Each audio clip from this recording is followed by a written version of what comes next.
our end, okay?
Could you ask Clinton to come over? Because my video for some reason is not. Oh, Clinton.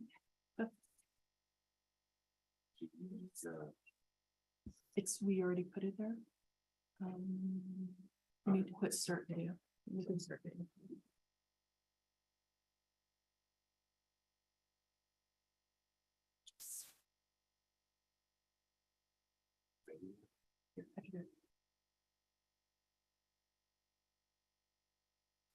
Recording in progress.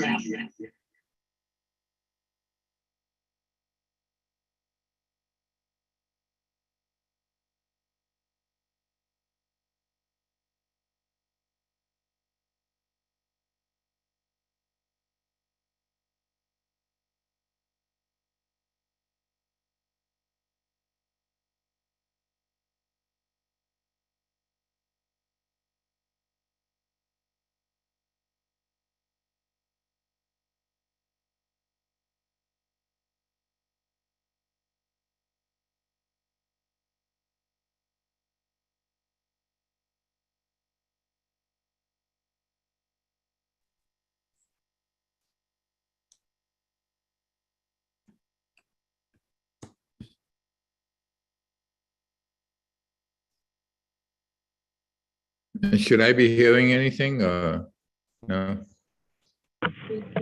Not at this moment. If all of our board members can remain muted at this time, we just need Ms. Okay. Rohr to join us.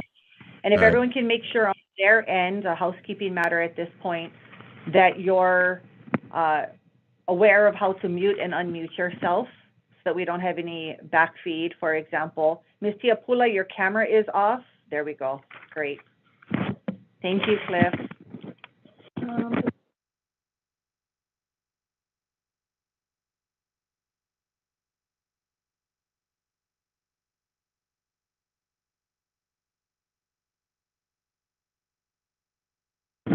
And we also need Ms. Rohr to rejoin us. She was here and now she has stepped away, it appears. Test. Test.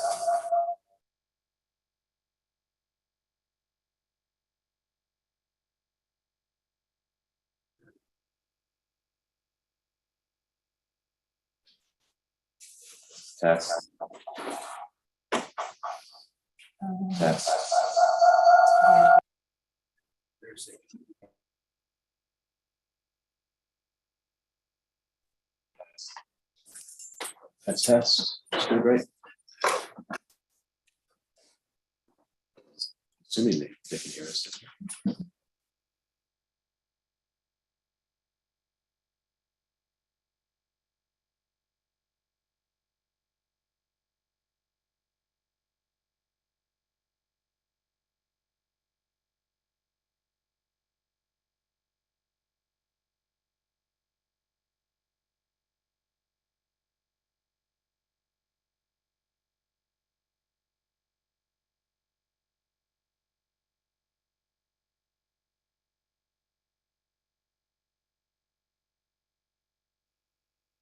Test.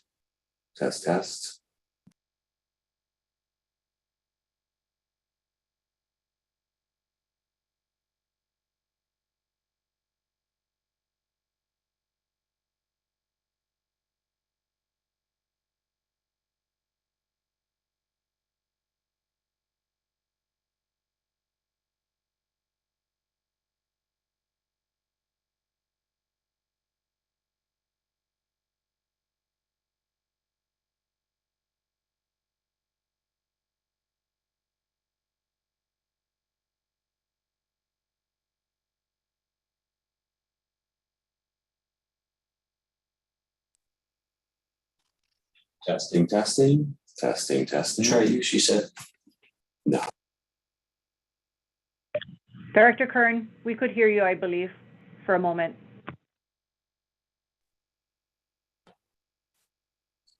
Hear me? Yes, sir. Just for everyone that's joined us, we are currently waiting for our appellant, Claudia Rohr, to join us. She was with us and now she is not. So if you could just be patient, we apologize for the delay.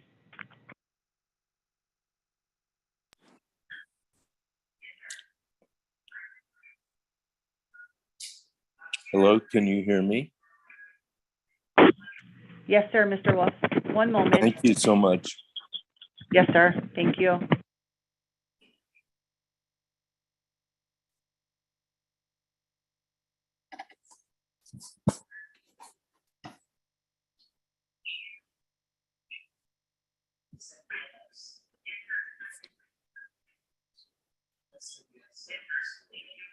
Yeah, I've heard. Yeah.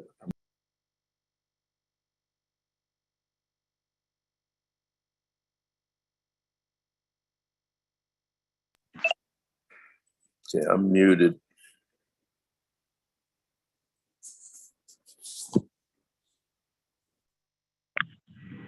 Ms. Rohr, I see that you have rejoined us, ma'am. If you could turn on your camera and indicate that you're ready to proceed.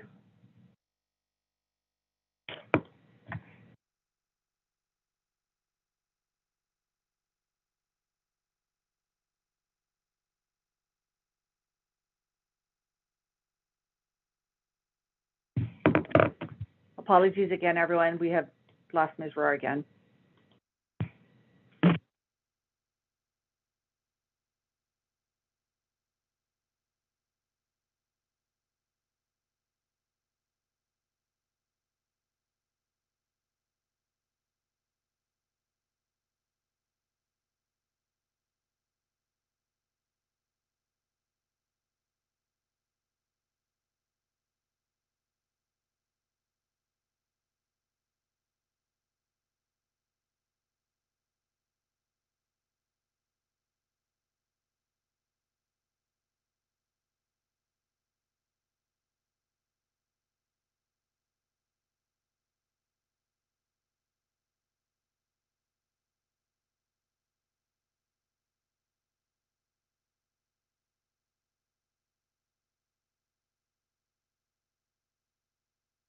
Ms. Rohr, are you ready to proceed, ma'am?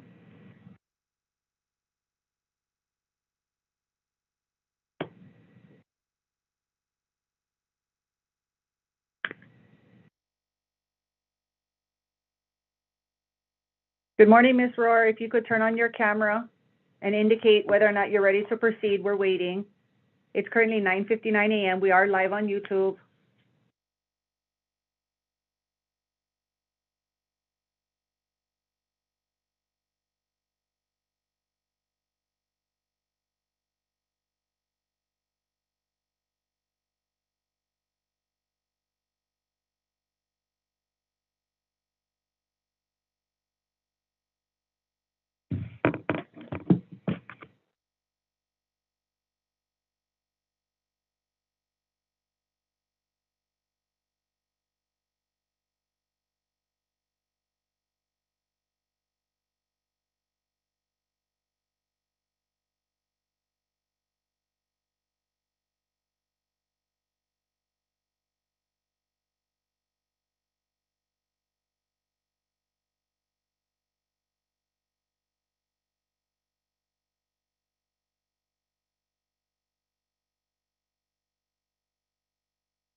Okay, those buttons were not working all that time.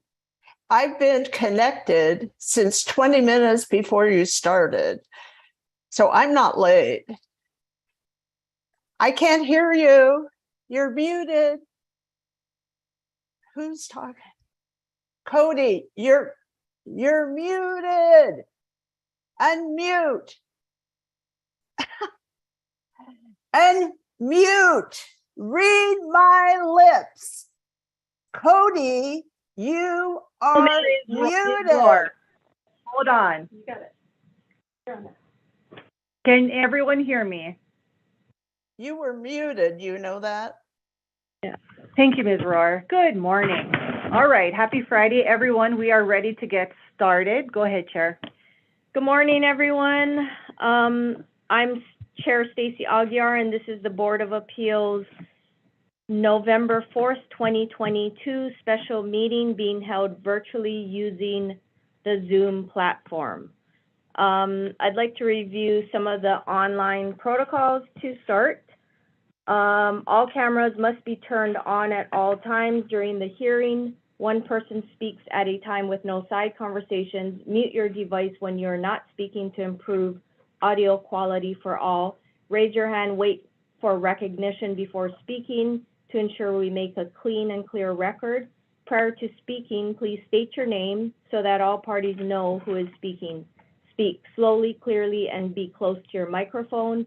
Limit distractions, i.e. turn off your mobile phones and other devices.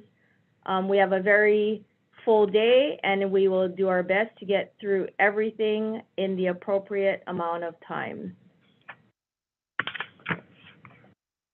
That said, if I could please introduce our board members who are here with us today. Myself, Chair Stacy Aguiar, Board Member Matson Davis, Board Member David Wiseman, and Board Member Diana Noe Saiki. Also present today is our Corporation Counsel, Dakota Friends, our board's attorney, and also April Suprenant and Kim Tanaka with the Board of Appeals staff. Recused and not present is Richard Cunningham, board member, and Richie Henderson, board member. Now we'd like to move into the public testimony portion.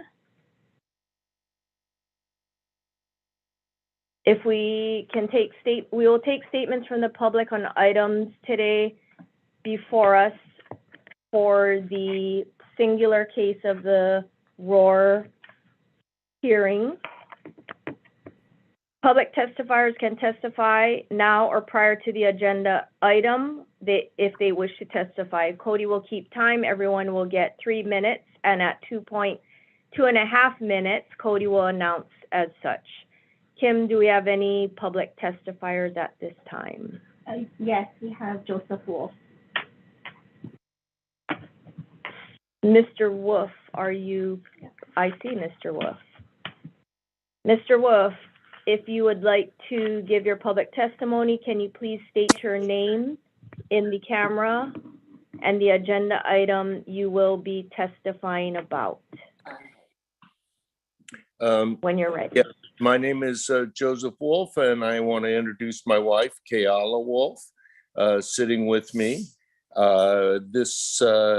We came to testify about the issues with our neighbor, Claudia, and her neighbor, what's their name? The local project. The local project, the local pond project. This submission comes from us as we own the property next door at 2232 Kalanianaole. Our front gate is perhaps 100 feet from the property in question. Today, as of today, we have experienced no problems with the activities in question.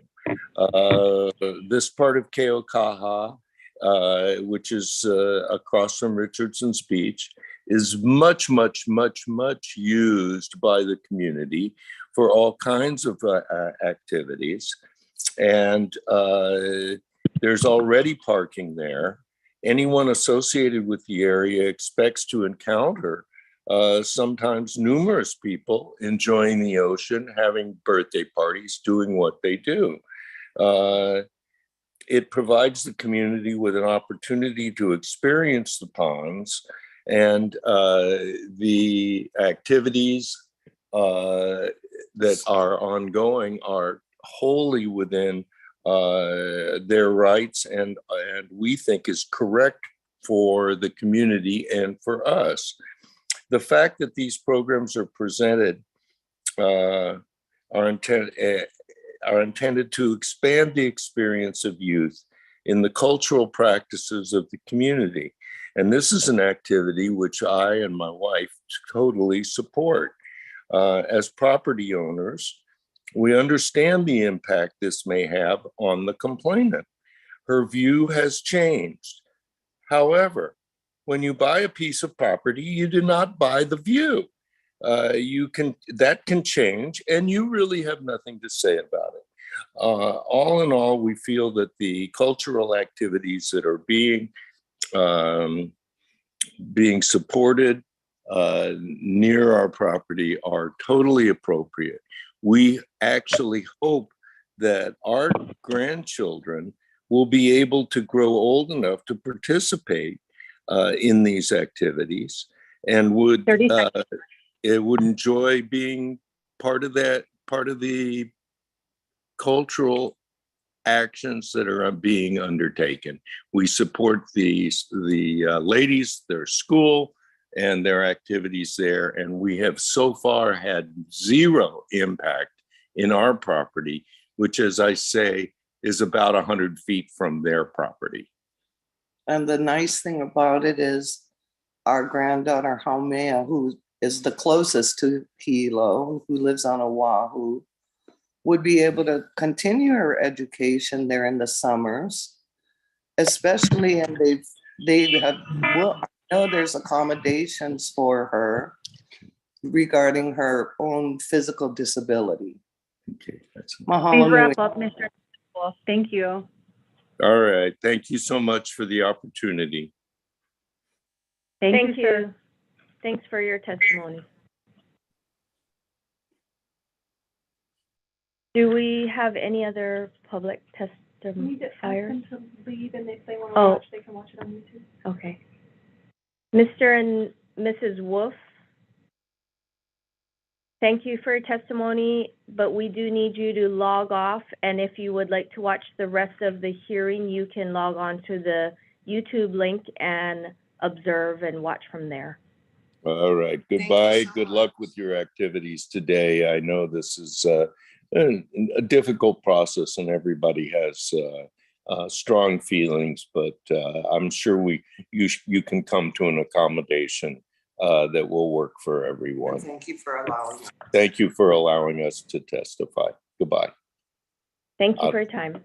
Aloha.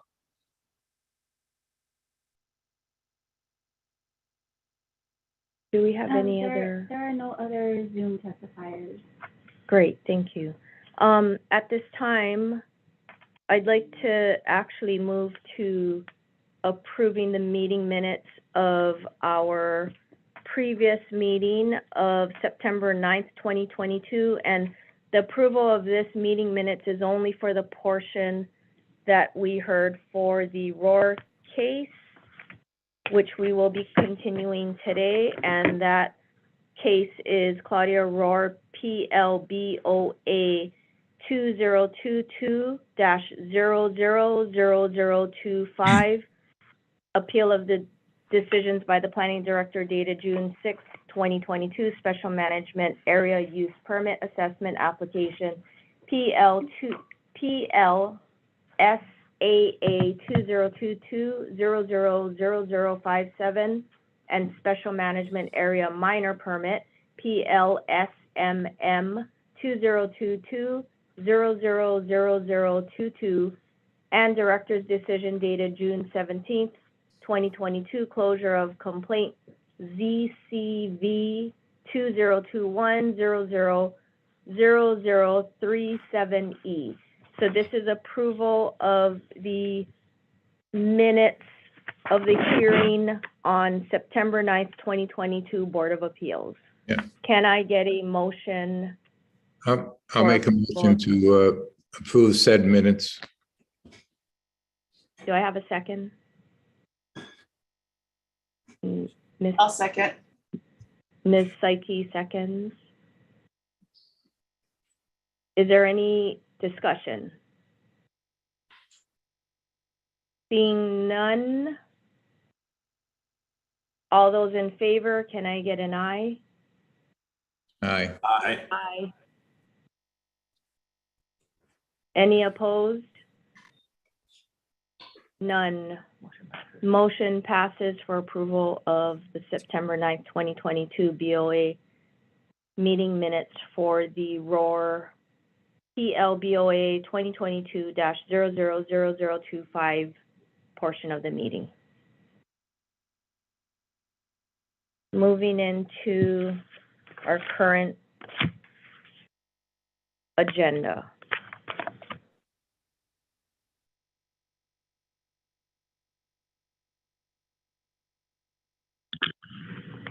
If we're ready to proceed, Ms. Rohr, if you're ready, you may call your parties to testify. I'd like to call Kamala Anthony, agent for Hui Hole Maluo. Great. Is Kamala present? Before we go there, maybe we could get the appearances of opposing counsel, and I actually see her with her hand up. Ms. Tiapula?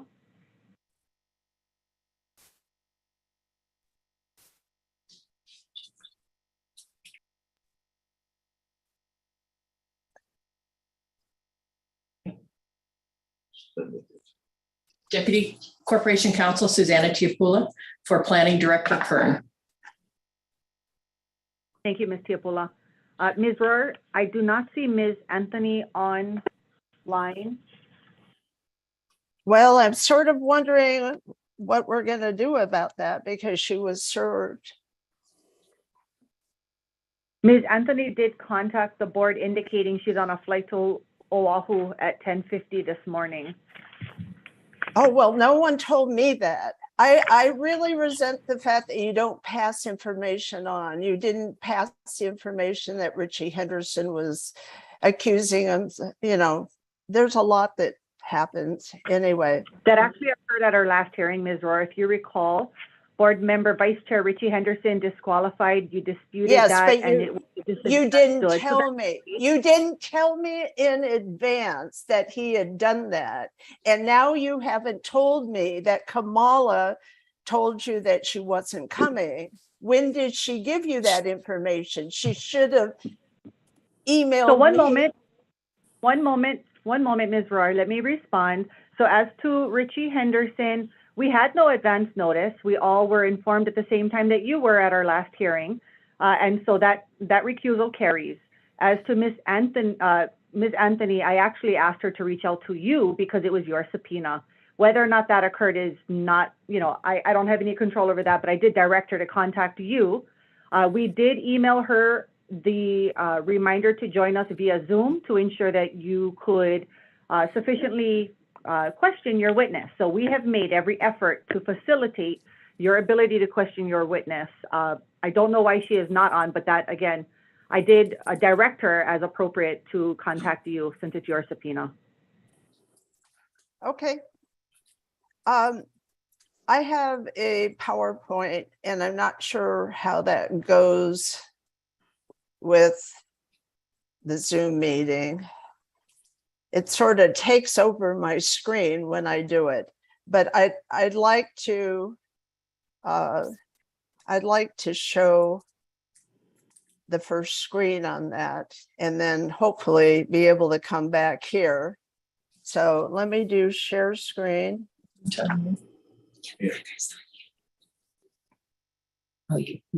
Chair.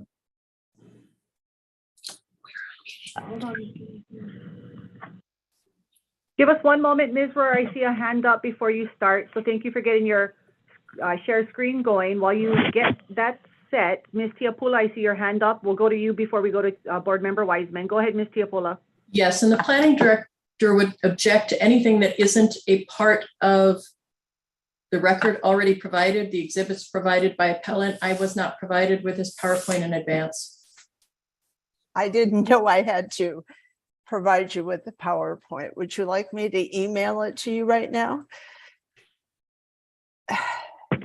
Can you see my screen? Yes, ma'am, we can. One moment. Board Member Wiseman, go ahead, sir. Yes, notwithstanding the planning director council's objection, I'd like to have an offer of proof so we don't go down some side street that has nothing to do with the issue that we have to decide. So I'd like an offer of proof what this PowerPoint would offer to present evidence. Yes, sir. Ms. Rohr? Do you see my screen right now? Does Yes, it ma'am. say Hawaii Constitution? Yes, ma'am. Okay. So I copied this from the LRB's website. Hold on, And- Ms. Rohr. This is Chair Aguiar. So we have an objection by the department on submission of this document as it wasn't part of the record on appeal. Well, actually, So I think it was. I Can had you not, tell us? yes. First of all, when I tried to open my exhibits from the pending petition file, it didn't even open, or wait, it opened, but it wouldn't let me print it out so I could see the whole thing. But I happen to have up on my screen here my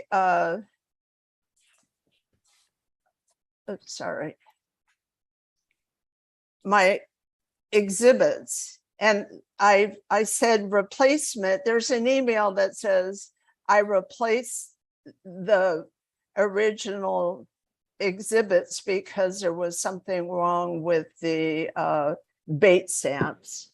But I believe I have So, Ms. put in Rohr, here, I think I have filed a screenshot from the LRB's website. Let's just do so it Ms. this Rohr, way. Yes. in order for us to see your PowerPoint, if this is indeed one of your existing exhibits, we would need to know which exhibit this is. And unless you can tell us which exhibit it is reflecting, we are not, or we can go into executive session to discuss it, but we are not, or may be unable to see your PowerPoint presentation. We have an objection on the table right now.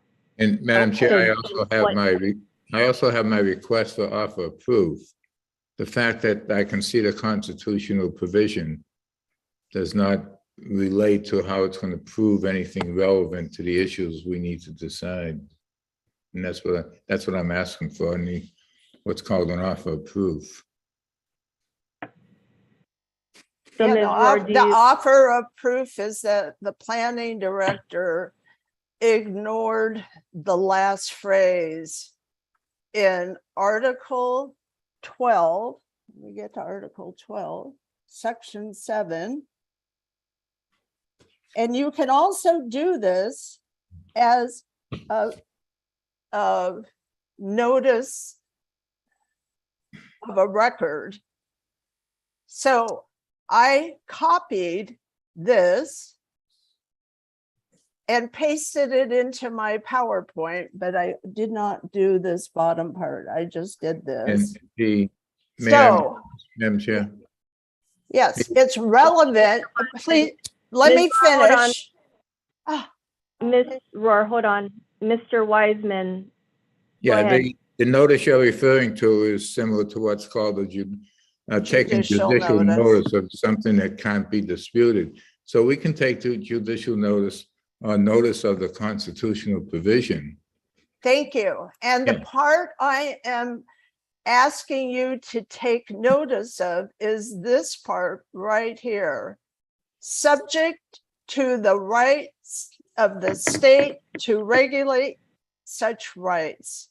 Okay, and that is how we're waiting to hear evidence on this from you or from other witnesses. So I would suggest, without, Madam Chair, with yes, concurrence, I would suggest that we just move on. We don't need to. I wasn't going to leave it up for long. I just Okay. feel as though I need to provide a little background, starting with the Constitution. Here, this is from the literal document. Oops, sorry. Let me, if I could just interrupt briefly to make sure our record is clear. Currently, Ms. Rohr, while you're doing this, I know you indicated you thought that you had taken a screenshot and applied it to one of your exhibits. If you could, we still need to address the record objection from opposing counsel. If you could point all of us to the file upload epic date or document in our pending petitions link that everyone has access to, so we know whether or not this was previously provided to the board, so that we can address the objection on the record before we proceed. Everyone assist said us? that they read the record, so I'm surprised that Where is this is my question, ma'am? Because we have an objection indicating that if it was not previously made a part of the record prior to the start of our last hearing in September, then there's an objection as to its use at this time. So if you could assist us in which exhibit is it? Right. And actually, more importantly, Ms. Rohr, if I could interrupt, if we could table that motion, it looks like Ms. Anthony is in the waiting room. I think that's more important right now, Ms. Rohr, for you to have that testimony at this time before she catches a flight. Would you like to do that at this time, Ms. Rohr? Yes, Great. please. Okay. Okay. Apologies. She just left the waiting room. So what we'll do is we'll just keep monitoring if she enters the waiting room again and try and see if we can link her in Okay. ASAP. So we may interrupt you at some point. Well, basically, you can see that all of these have exhibit. So what I want to do is go back to the objection by Ms. Tiapula. And we need to identify which exhibit this PowerPoint represents. And if we cannot identify that, then we will need to dismiss your request. We need to exclude your request to show this PowerPoint. So if you can get us there quickly and tell us which exhibit. I just explained that I have in my exhibits, there's 971 exhibits. And no, Yes. I can't identify the bait number of screen 1, but I just showed that that it can be judicially noticed. And the point I'm making about this is that the planning Hang on, let me director. interrupt, Ms. Rohr. Oh, wait, Hang on, Ms. wait. When I'm Hang in on. the middle of a sentence, no, you may not keep interrupting me. You folks don't Ms. realize, Rohr, but Ms. chapter. Anthony has joined us. So I'm trying to facilitate your witness, Ms. Rohr. So if you could Fine. give us a moment. She's in. Madam Please stop Chair, sharing your screen. You could turn off, stop your share screen, Ms. Rohr, so we can get your witness available for you. Yes.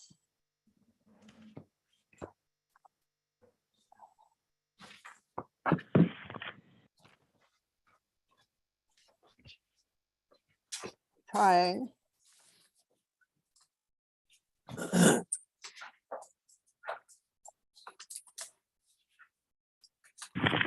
In the meantime, Ms. Rohr, while you figure out how to stop sharing your screen, we can see Ms.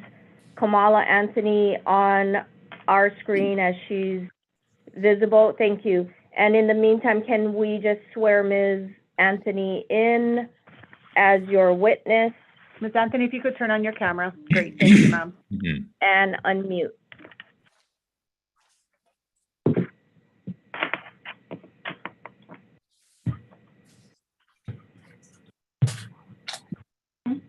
Cody, do you want to swear in the witness? Sure, Ms.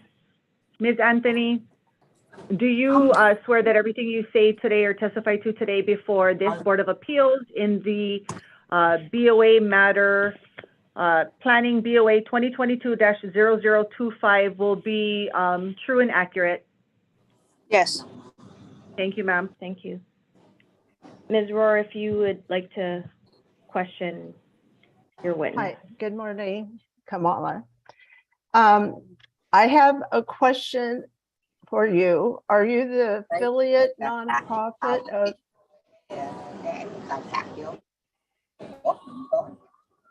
Are you the affiliate nonprofit for for Ka'umeke Ka'eo Public Charter School? No. When did that relationship end? I was never, you mean, am I the representative? I don't understand the question. The representative for Ka'umeke Ka'eo or Hui Ho'olei Malo? What's the question again? Okay. Are you the nonprofit affiliate for Ka'umeke Ka'eo Public Charter School? Yes. Okay. So, did you sign a memorandum agreement January 9th, 2021 to accept $950,000 to purchase the property at 2212 Kalanianaole for the purpose of providing a learning lab for Ka'umeke's Olelo, Hawaii, and Aina educational program?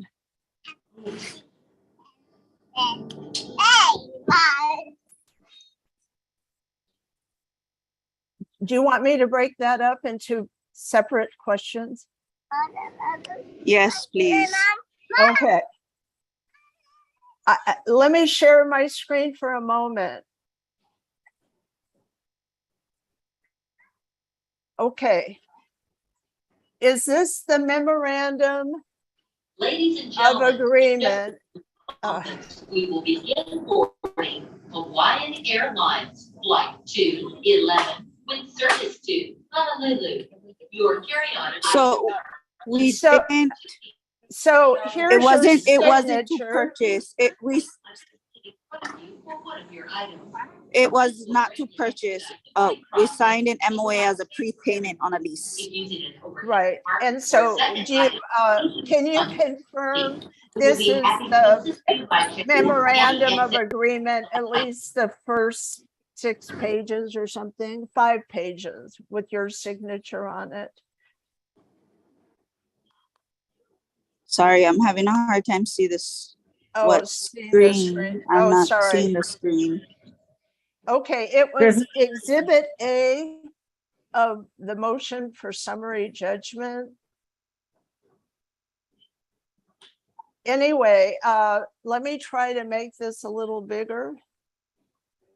It says that you're the affiliate nonprofit and you're a local educational organization. Is that true? Lokoia organization, yes. Hawaiian Airlines announces the flight 192 from Honolulu. Arriving guests may be met at Baggage Claim Carousel D, Mahalo. I received this from Louisa Lee and it's publicly posted on Ka'umeke Ka'eo's governing board website. I believe there's nothing in the lease, in the MOA that says purchase. Okay, that's fine. Third party of two. In any event, it's the purpose to, it says here, you've agreed to work with Ka'umeke and Ka'umeke selected partners to put infrastructure to support no less than 100 students daily. Is that correct? That is to support the community members to engage in the natural resource management.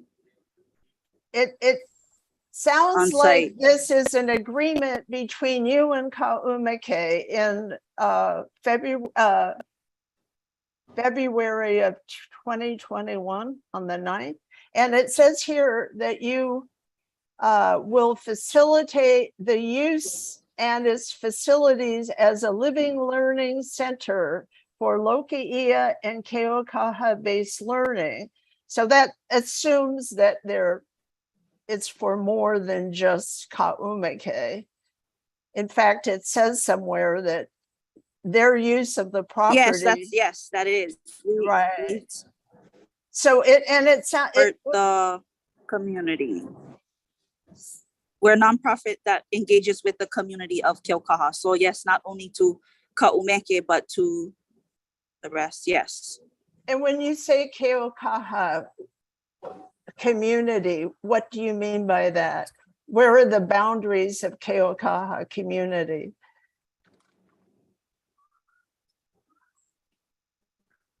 The boundary of the Keokaha community, is that your question? What is the boundary of the Keokaha community?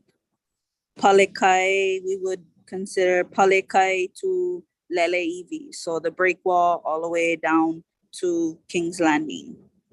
Okay. That's not what Ka'umeke says. They have a description that says, well, I don't know, actually, never mind. See, there's a lot of things that I can't possibly know. So anyway, let's go on. I'd like you to confirm that Ka'umeke has been using the property mostly on Wednesdays for their science lab. Science lab, no, not as a science lab. Well, that's what she calls it on Voice of the Sea, this science kumu. Sherry, I think. That was televised in February and it's on YouTube. I submitted that as one of my exhibits. No one wants me to play it. Anyway,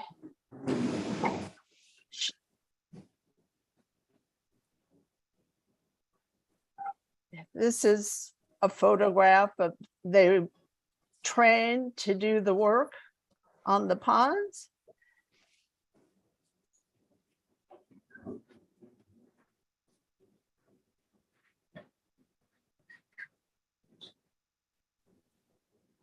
Oops. This is them on a Wednesday.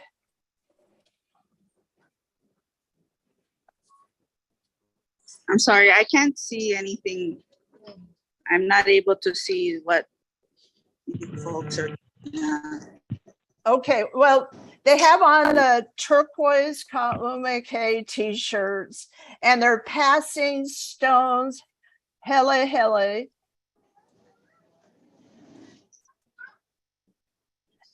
And the teachers are up here mostly, and the kids are mostly down here at low tide.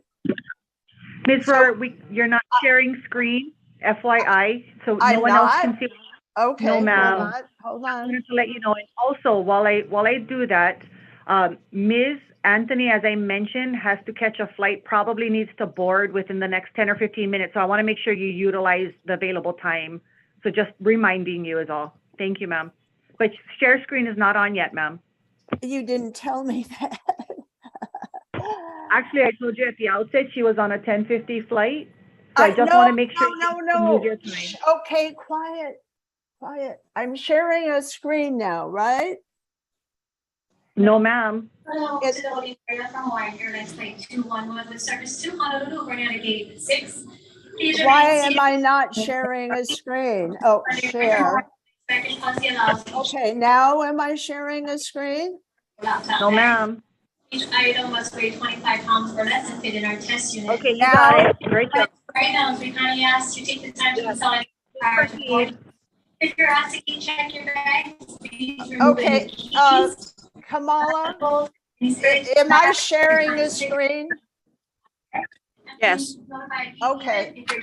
So this is a photograph that's one of my, a video that's one of my exhibits, and it's the turquoise t-shirts indicate that it's Ka'umeke students, and they're down here at low tide passing hele, rocks hele, and the teachers are kind of up here.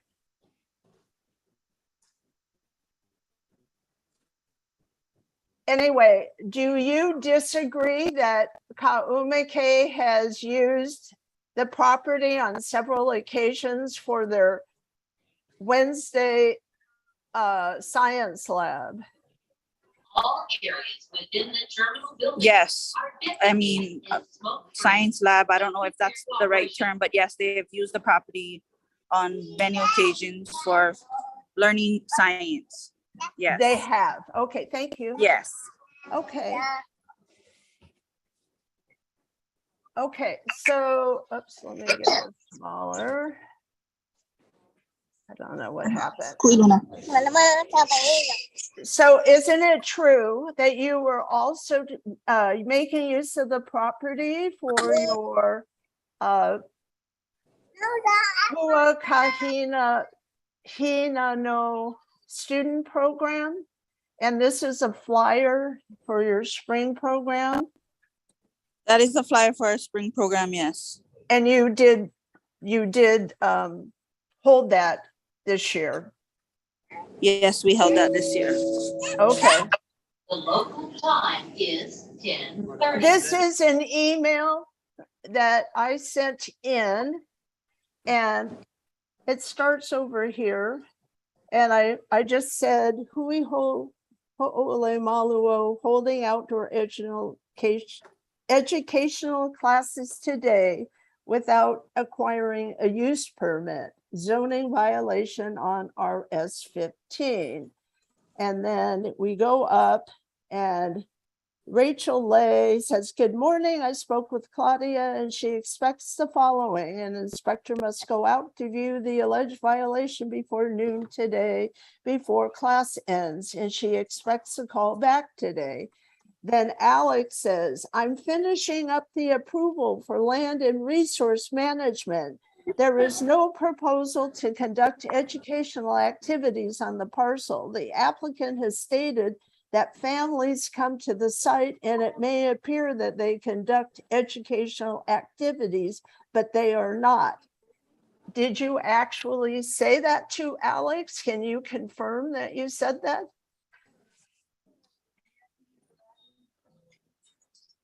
I'm sorry, I'm trying to read the email so I can see.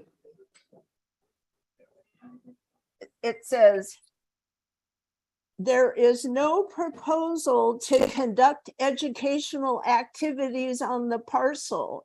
The applicant has stated that families come to the site and it may appear as though they are conducting educational activities, but they are not.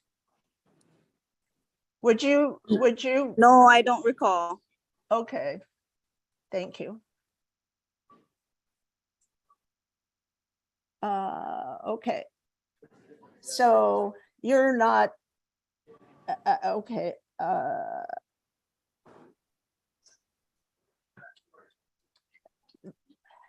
I was trying to be discreet because no one likes me taking photos. This is taken on the 16th during that spring program.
Okay, so this is a flyer for the summer series. Can you please? Yes, Ms. Rohr, please. Don't interrupt, Ms. please. Ms. Tiapula has her hand up. Ms. Tiapula. Since when can You're- people? Objection I filed at the last hearing. If this is the video 8574, this video actually has adults, parents asking Ms. Rohr to stop videotaping their children. I've tried to give her deference. I know she's trying to question her witness, but she just put on a YouTube channel images of children where the parents have explicitly asked her to stop videotaping. It's not illegal. It's for a purpose. You folks put it in the file where anyone could see it, and it's not sexually explicit. Madam Chair, if I may, if there's any doubt about the propriety of us watching this video, then we have to err on the side of caution and not entertain it at all. So please, I would move the chair to ask the Ms. Ward to take this down. It's down. It's down. We're sustaining the objection, Ms. Rohr. That's fine. It's down. Sustaining the objection. Thank you. I've taken it down already. Okay, I would just like, yes, please. It's taken down. Here is the Papahana Summer Series advertisement. Kamala, can you just confirm that you held the summer series this summer? No more videos. Ms. Rohr. No more videos. Ms. Rohr, it appears Ms. Kamala Anthony is not on our recording right now. Okay. She dropped off, so she may have had to have boarded her flight. I'm just assuming. Well, let's wait and see. Okay, so here is her summer series flyer, and it took place Monday, June 13th and July through Saturday, July 23rd. And there are videos showing the parents dropping off their children in a no parking zone on Kalaniana Street. So the purpose of this was to have her verify that, yes, she did hold the classes. Now, I'm going to, summer and fall, Papa, I am proving that they are doing an educational program, which is the basis for my appeal. And I'd appreciate not being interrupted every second. I appreciate that, but we're at the portion where we are asking if you have any witnesses that you would like to further interview or have Okay. testified. Anna Lynn. So is Ms. Anna Lynn in the waiting room, perhaps? Stand by.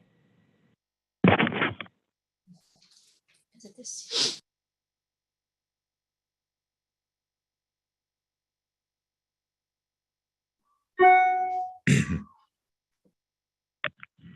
Is that, I think we see Ms. Anna Lynn in the planning department office. Okay.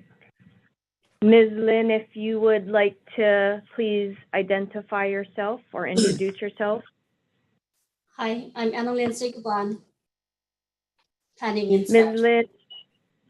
Lynn, Can we have Table this exhibit taken down from the screen? I can't get rid of it. Okay, I Thank got you, it. Thank you. Brenda. Thank you. I have it. So Ms., I apologize, it's Ms. Sagelban. Do you swear to testify the truth and everything you say before us, the truth here today? Yes. Thank you. Ms. Rohrer, your witness. Hi, Anna Lynn. You were very helpful when I first complained that they were holding classes, and I think I first called when they had actual grading equipment going on, and you did an inspection on the 17th, and I got a copy of that. I think that's part of the record. It was the planning department's record on appeal. I'm curious why you didn't take any photographs of the backhoe and front end loader when you were taking your photographs. I'll withdraw it. Yeah, there is a question.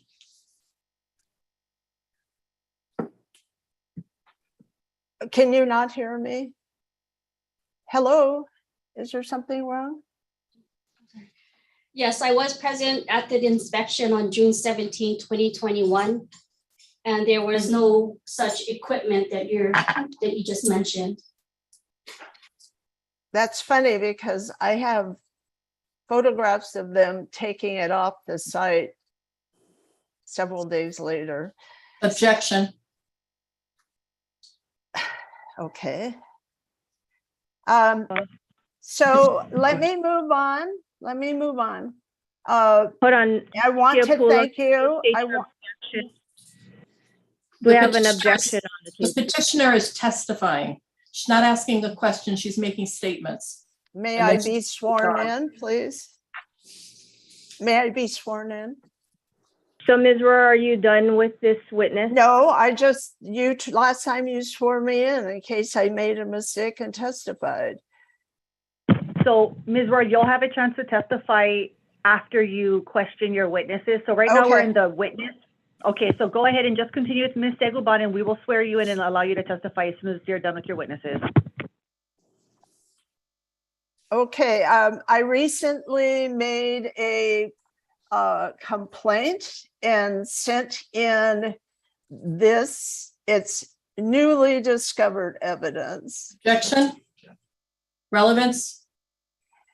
It is advertising a fall series. If it wasn't provided as part of the record, if it's new, it's not part of this hearing. It's new evidence. Anyway, Objection sustained. So we can't admit any new evidence. Go ahead with your question, Ms. Rohrer. Excuse me, Madam Chair. It's my understanding we're still questioning the witness. yes. Yes. So, Ms. Roy, it'd be good if you just ask questions. And like the council stated, you'll have a chance to state your testimony later. But right now, it's questions, only questions, not what you feel. Okay. You believe. Questions to the witness, please. Anna Lynn, has there been any threat to inspectors?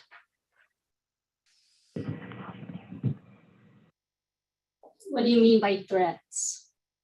A threat meaning having to call the police because somebody threatened the inspectors. I speak for myself? No. Okay, that's good. Okay. Let's see, there were So do I understand that when you went for your inspection, you were told that they weren't going to hold any classes, educational classes, that they were going to just be doing a cultural program? But did they indicate that it wasn't a learning kind of program? During that inspection, we did not discuss in detail. There were presently 3 staff members of planning that was there at the inspection. One was a planner staff that for SMA, and 2 inspectors, which included myself. Okay. They were prompted to cease the maintenance of the landscaping and to go ahead and complete an SMA assessment. Can you confirm that I did not complain about the maintaining the landscape? No. Why not? Why did you think that I complained about maintaining the landscape?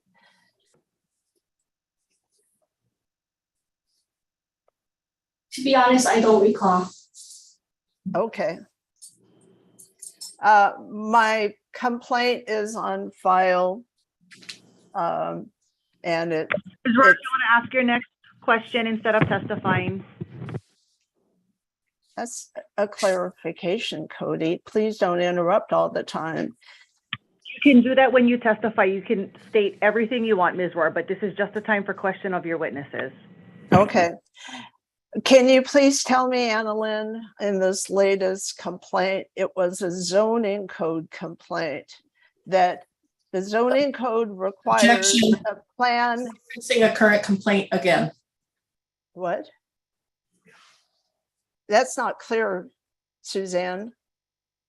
State your objection. This is referencing a current complaint and not the basis for this hearing. One of my points on my petition is that this SMM permit is unenforceable. I'm trying to prove that. So questioning the witness, I can't do that to prove that it's unenforceable. The planning director would object if the petitioner is referring to a current complaint that was filed. The basis for this hearing is the zoning violation and a single approval.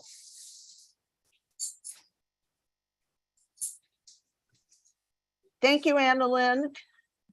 I don't think I need you. Again, my next witness would be my next witness will be Clinton Mercado. Ms. Chiapula, did you have any cross-examination for Ms. Dunn? Oh, you're on mute. No, I don't. Thank you very much. Sorry. Thank you. So Ms. Rohr, would you like to call your next witness? Mr. Mercado is present. That's who I called. Thank you. Hello. Have there been any threats against you? Hold on one second, Ms. Rohr. Mr. Mercado. Hello. Good morning, Mr. Mercado. Can you hear me okay? Yes, I can. Okay, great. I'll just swear you in real quick, Clinton. So do you swear everything that you're going to testify to today before the Board of Appeals will be true and accurate to the best of your knowledge and ability, sir? Yes. All right, thank you. Ms. Rohr, your witness. Hi.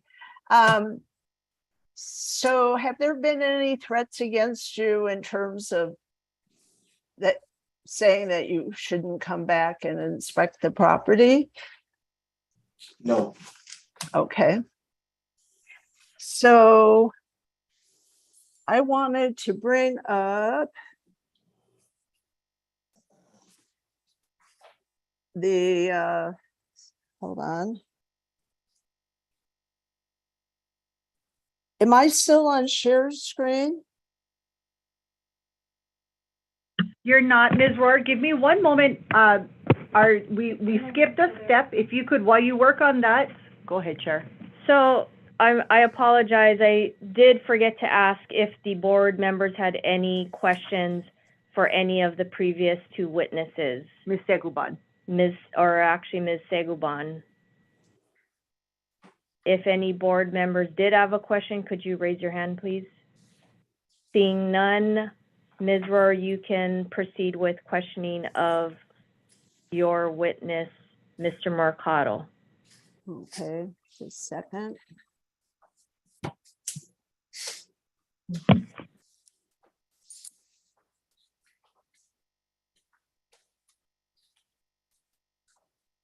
I thought I had this up. Oh, I know. Maybe it's over here. Hold on.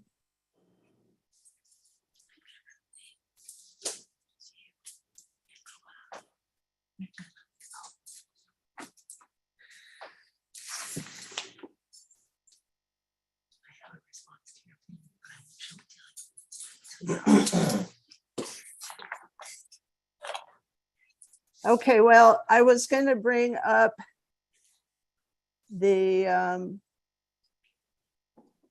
closure letter that says Clinton, that you went to the site and did a roadside inspection in January. But I wrote in February that they were holding classes on Wednesdays, that Kaumake was. And then also the classes that Kamala holds is in the intersession. When school is not in session, they'll provide a free program. So kids have a place to go if their parents work or they're just want something to improve themselves. And so I'm kind of wondering why you chose to wait till January to inspect and then did not inspect again. I understand your question, Ms. Rohr. Okay. I did a lot of requests for information, UIPA, and they sent me nothing verifying that you did an inspection in January of 2020 of this site. But it's in the closure letter that you did. So I'm wondering how the person who wrote the closure letter would have found out that you did an inspection from the roadway January of 22. Objection. Testifying, there's not really a question in there. Yeah, the question is, did you do a roadside inspection January of 2022? January 19, 2022, I did a roadside inspection and observed no educational activities going on. Okay, and as stated in the closure letter. Did you take notes about that? Yes. Okay, those were not provided to me. I had to call you as a witness to get that information. Okay, I wanted to talk to you about Planning Department Rule 9. I never got a letter or was included as a blind copy until the director signed and sent out a closure letter July of 2022. Objection. But planning Letter is testifying. Oh, sorry. You can't testify to what she did or did not receive. What is your understanding of the communications owed to a complainant under Planning Department Rule 9? Repeat the question, please. Okay. Planning Department Rule 9. Let me see if I happen to have that up. In front of me.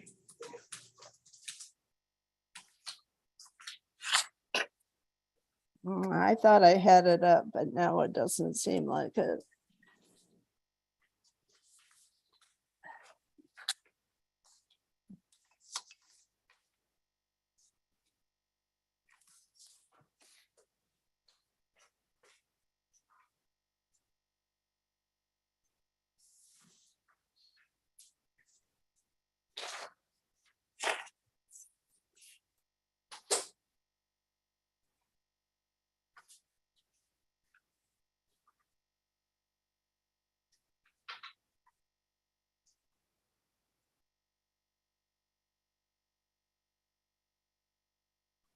Here's the closure letter that I was talking about. It's an exhibit starting on bait number 62 of my exhibits. And it talks about not requiring, let's see, it says, because there was no requirement to issue a notice of violation.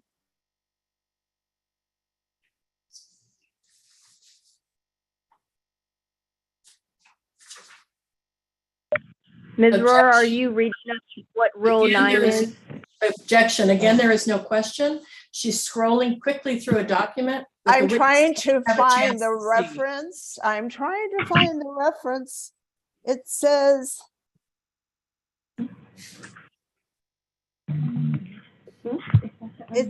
because they met with the director, there was no need to issue a notice of violation.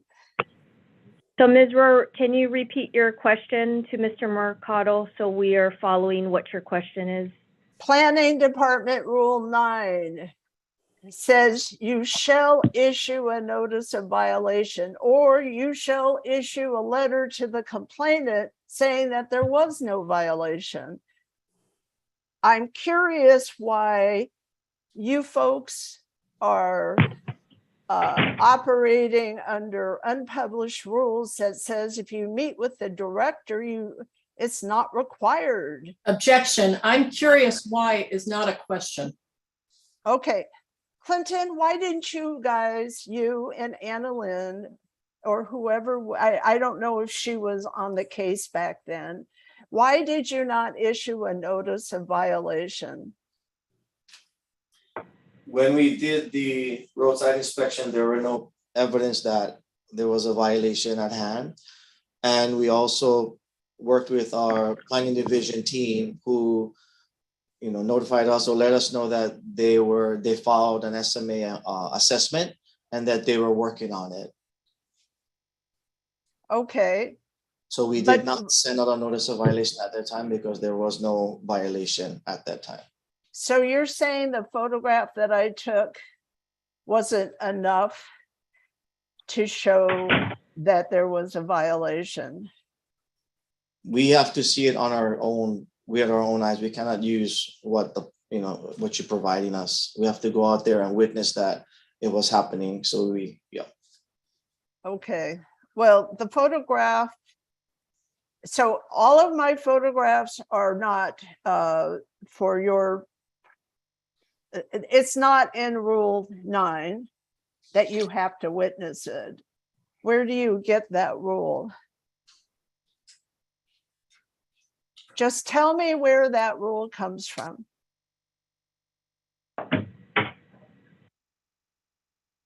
Advise from Corporation Counsel that we cannot use that type of evidence, Ms. Rohr. Okay. So for a year, I filed all types of evidence that would have shown that it would be a good time to go out and observe the violation, but that wasn't enough for you to make a second appearance?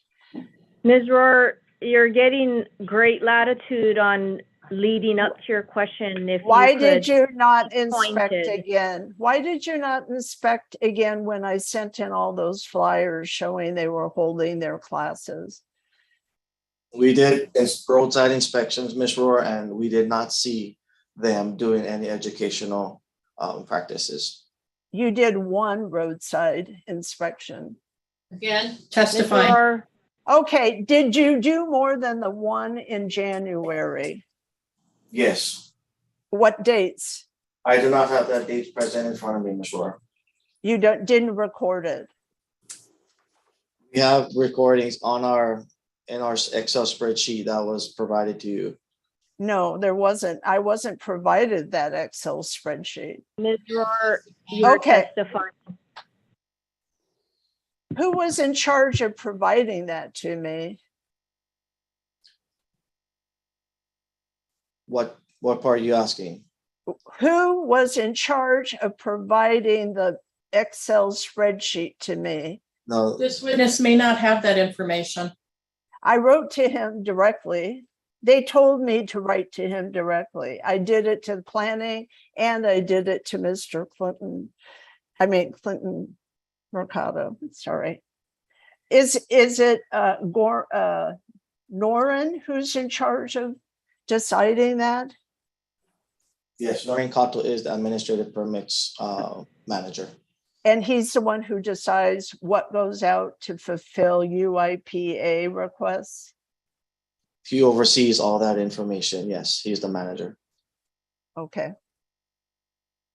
Thank you. You're welcome. Do you know approximately how many? Okay, well, you didn't bring that with you. I don't have a copy, and so it's.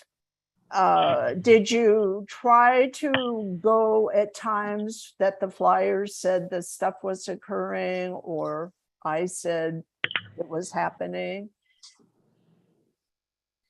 We schedule our inspections, yeah, Ms. Rohr. So sometimes you send things at certain times of the night. We cannot go, at certain times of the night and hours. So we have many complaints from you. So when it was appropriate, we went out. But did you coordinate with any of the flyers? Would you like to see the flyers I sent in? No. I sent in the spring and summer flyer way before the SMA permit was issued. Ms. Rohr, do you have any other questions? I don't think he was responsive. The property owners were in contact with the planning department, working on an SMA assessment. So at that time, we trust that they were providing the correct information to our planner to create a special management area use permit assessment. Do you believe that you can correct a zoning violation by issuing an SMA permit? That's typically how you correct violation. Is you inform the owners that they need to file a special management area assessment. They stop what they're doing, they file the assessment, they work with our planners. We as inspectors are on standby, because especially if they're working with our planners.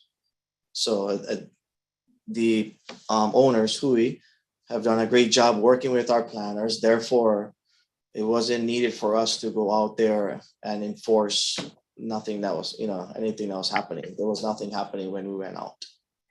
That was not responsive. Can you resolve a zoning code violation by requiring somebody to file for an SMA permit? Ms. Rohr, I believe he just answered your question. He did not. He was not responsive. That's a yes or no answer. I believe he answered that question in great Madam detail. Mr. Wiseman, go ahead. It's not a yes or no answer. It calls for a legal conclusion. And I don't think this witness is qualified for that. Thank you. Ms. Rohr, if you could move on with your next question, if any.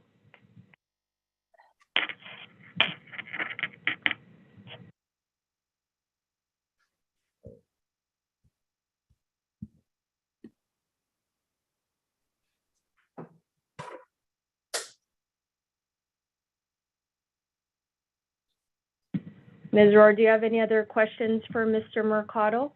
Yeah, I'm showing him some. Do you see the screen, the shared screen? Maybe not. No. Okay, sorry.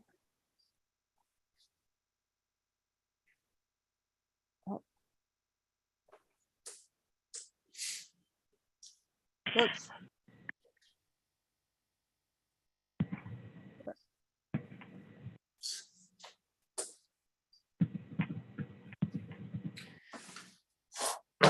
So basically, Objection, planning department's been asked for an offer of proof as to how this witness can testify to this.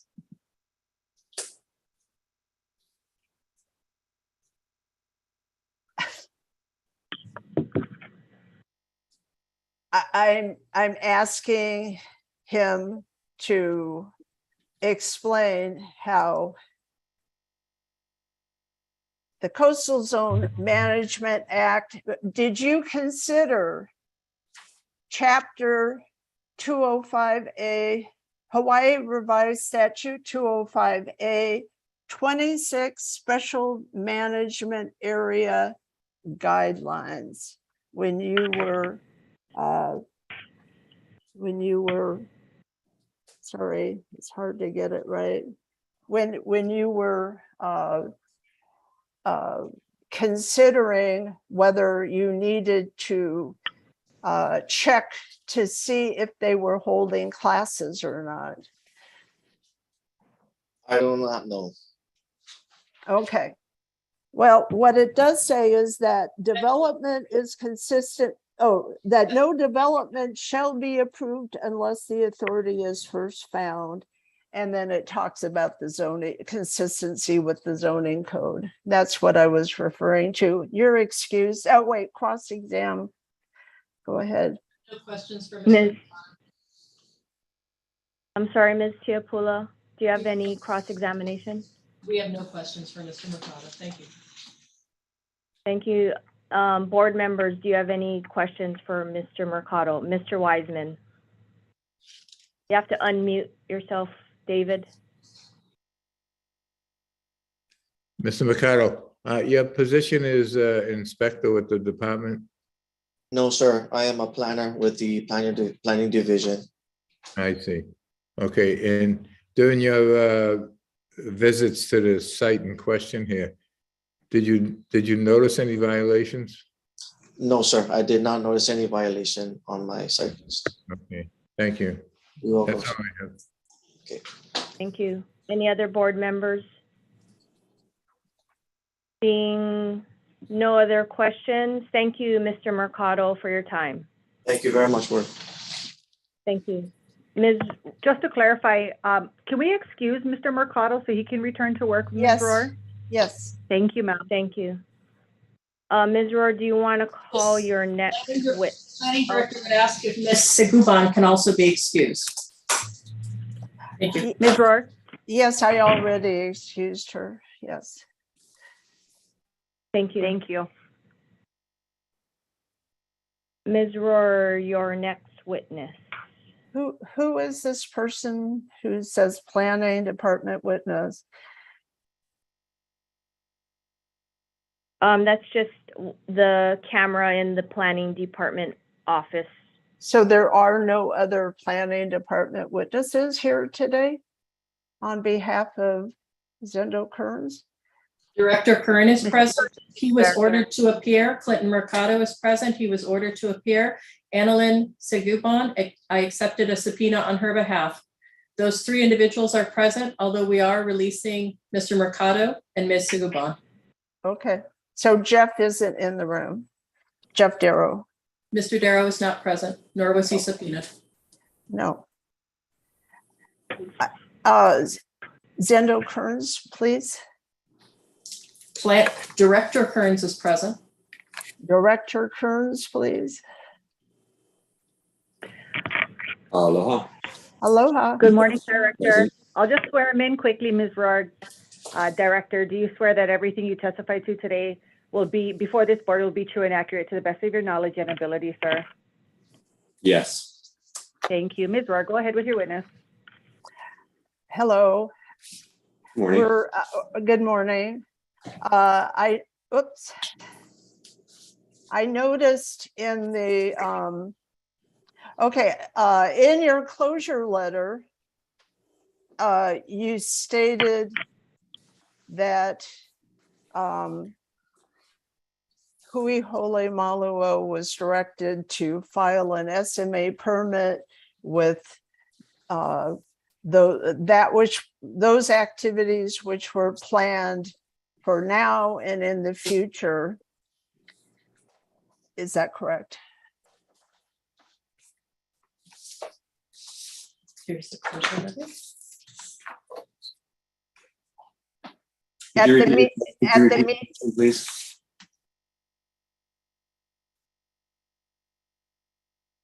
I believe it's in the part where you're describing that you had a meeting with them and they were directed to file an SMA permit, assessment use, SMA use permit assessment application. Okay.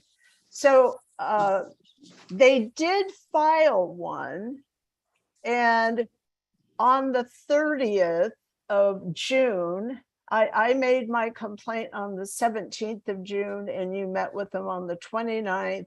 And then they Again, filed. this is my question. This is a very long statement. Okay, sorry.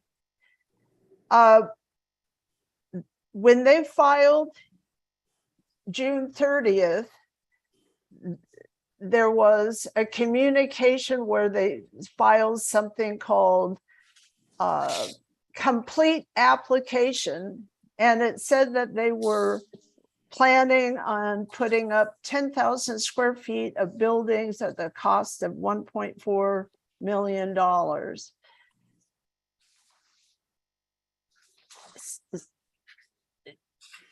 Are you aware of that application?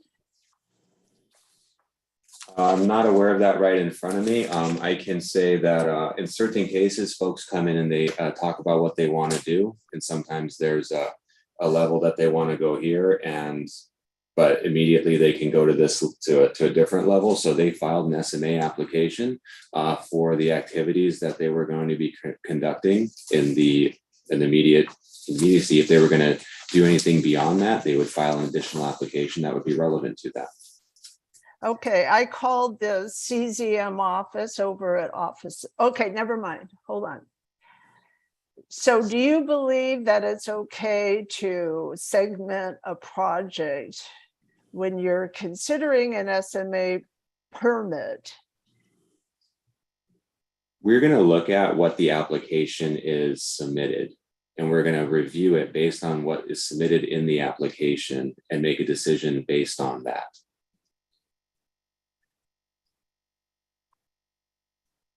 Okay, hold on. I'm looking for.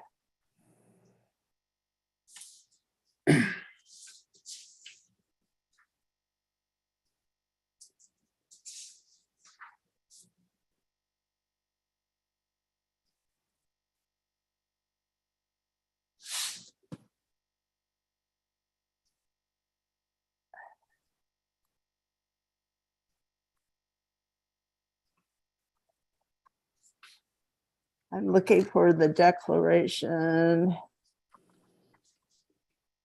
of something. Okay, it's my Exhibit D. I'm going to go down to Exhibit D.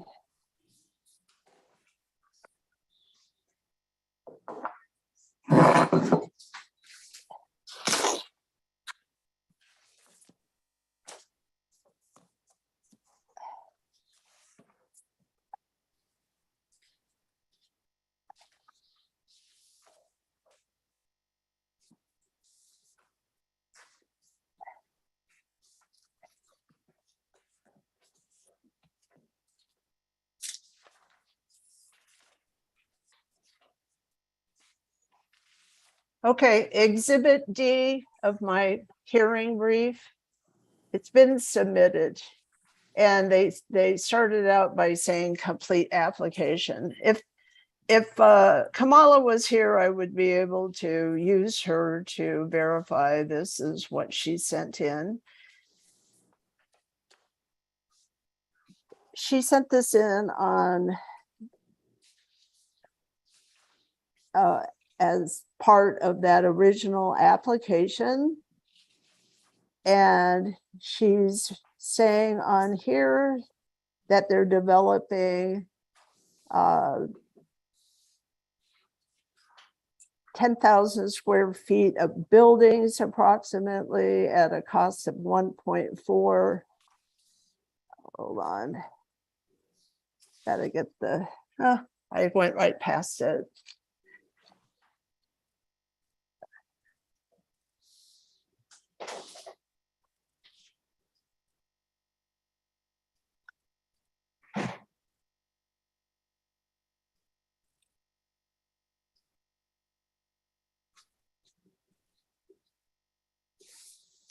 Where do they put the amount on here? What part? It's right there Right where? on that page right there. Oh, okay, here it is, 1.4 million. So first they filed an application that follows what is requested, and it comes out to be 1.4 million, but they're saying they're not doing the brick and mortar. But basically, they say that they want to do classrooms and a sleeping holly, and I'm not sure the other one. They said a holly moe and a holly something else, which I'm not sure what that one is. But it's quite extensive. And then they withdraw it and put this other one in the record. And Ms. Rohr, do you have a question? yes, why did you not consider Planning Commission Rule 9 that requires that you consider all phases of a project when evaluating the assessment? Sure, I'm happy to answer that question. Planning is sometimes a complicated subject, and when folks, especially nonprofits and people in the community, are working on a project, they'll come in with an application and we'll review it. We'll explain to them what that means, what the steps they'll have to go through, and at times they'll say, "Oh, that was actually a lot more than I was anticipating," and that was the case of this. That was maybe their ultimate end goal one day, but after discussing it with them, they realized that what they were looking for was less than that. So they had the opportunity to withdraw that application. And if that would have stayed in there, we would have processed that application. So that was withdrawn. A new application was submitted. And that's what we reviewed that based on. Now, if they were to come back and add on to that, we would review that application in its entirety. And if there was a cumulative impact or a trigger, that would be we'd go through the process potentially to an SMA minor, or to an SMA major, or amend the SMA minor. But we're going to look at what the applicant submitted. I also feel that we're public servants, so we do try to work with folks when they come in to explain to them what that means, right? And so once they got that, they submitted this SMA application and we processed it and approved it based on what that ask was. Anything beyond that, they would come in. Did they share with you the memorandum of agreement with Ka'umeke School? I did not see that. Okay. But I did submit it to you for your consideration. And you heard Kamala's testimony that the agreement is that they're going to be establishing a learning lab on the property for Ka'umeke School. Objection. Is there a question anywhere in there? Yes. Can we go through this and see how many places it says that that they are building a learning laboratory or lab?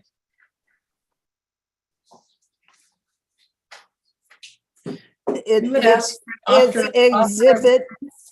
exhibit A. Planning director can't testify to their document, nor can he testify to the parameters of the memorandum of agreement if he was not one of the parties. Okay, so they didn't tell you about it.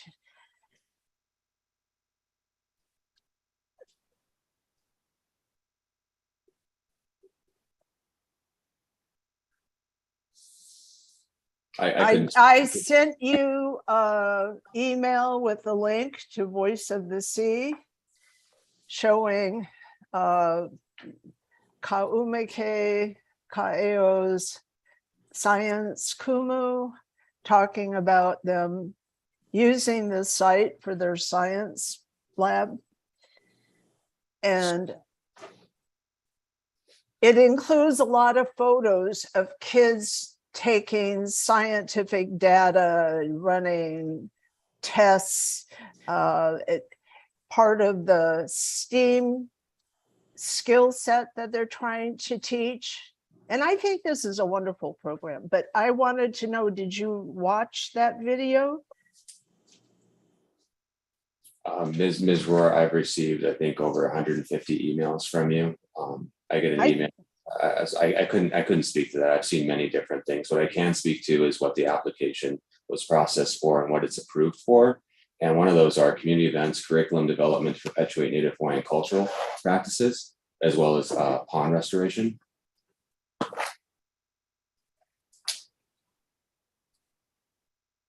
Okay, so now we're going to get down to the Hawaii Constitution and the last phrase that says subject to government regulation.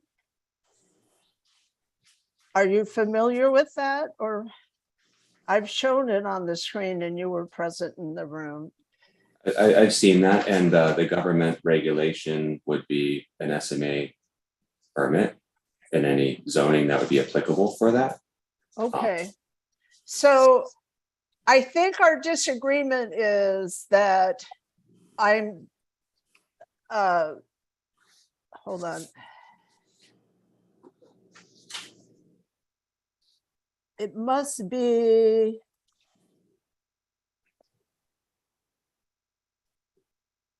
the definition of school. I think our disagreement is not a question. Okay. Do you agree that the flyers that have been sent out for the spring, summer, and series would fall under the definition of school in the zoning code? School means a place for teaching, demonstration, part learning, or organized group instruction. No, I wouldn't. Just the same that I wouldn't classify the Volcanoes National Park as a school when we go on field trips as a kid to learn about the volcano. It's very explicit in the permit what we approved it for.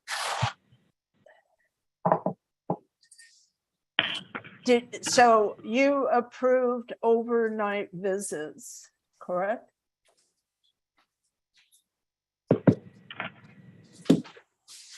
Here's the approval. The Kua something. They applied for overnight visits or outings onto the property. Is that okay under the permit?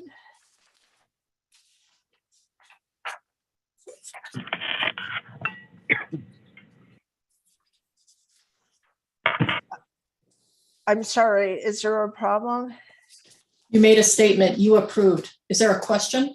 Yes, did you approve overnight outings? No. They asked for it. Objection again. She keeps making statements. We would ask the petitioner to question the witness. Okay.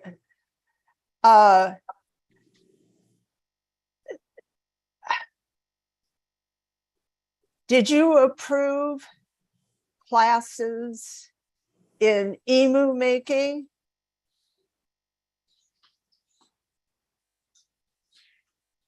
The phraseology of classes is pretty much pointing that you're trying to link that up to a school. We again approved Hawaiian cultural practices such as emu.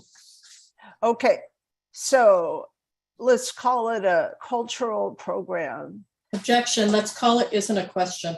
Okay, what would you call this that they're doing with these flyers? What is it? How would you describe these flyers? Relevance beyond the scope. He doesn't know what flyer she's referring to. The ones I've been sending in.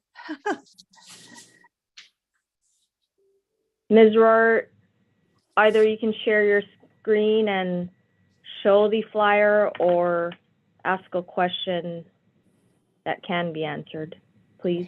Here's the one I sent in and said that I was observing children on the property.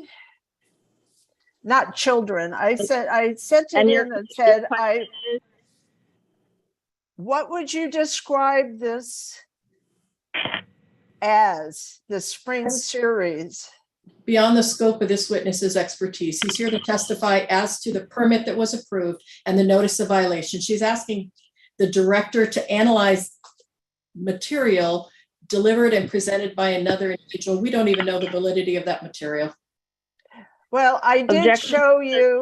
Objection sustained. Can you move on to your next question, Ms. Rohr? That applies to the director's scope. Here's an email by Alex Roy saying that there is no proposal to conduct educational activities on the parcel.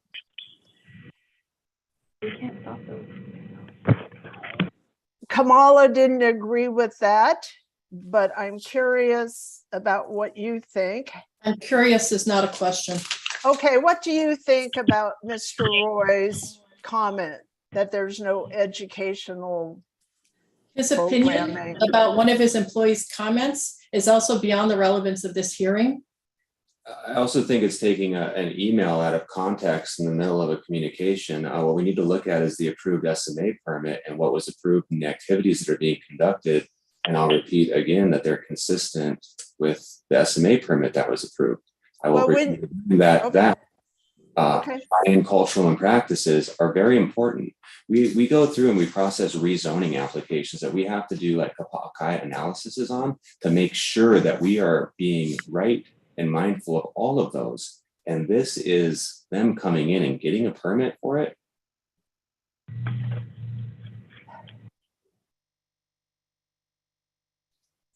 Okay. Ms. Rohr, do you have any further questions for Director Kern that is applicable? Yes.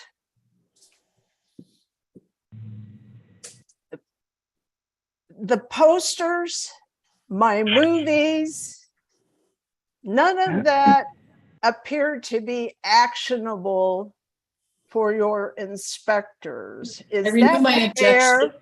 The posters, the movies. There's no specificity. We don't know what she's talking about. I just showed you, and I've already played the videos. The petitioner. I already played the videos.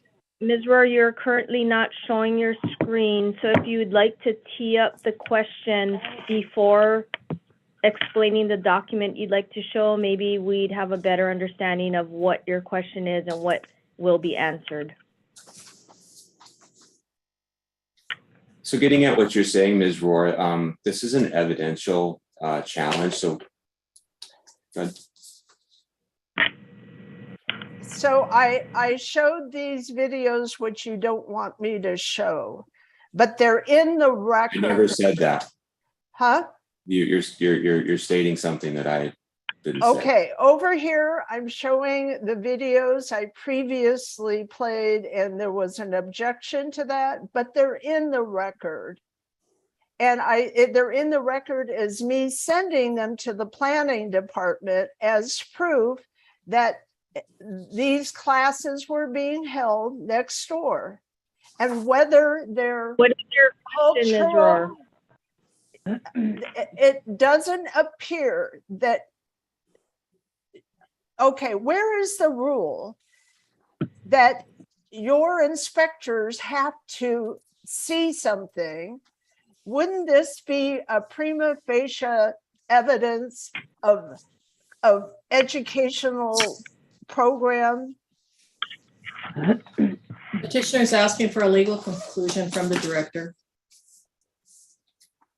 Sustained. So Ms. Rohr, can you ask a specific question for Director Kern? Okay.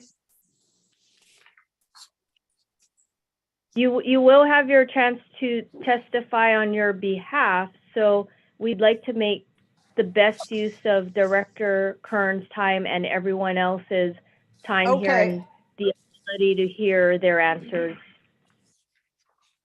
Just a minute.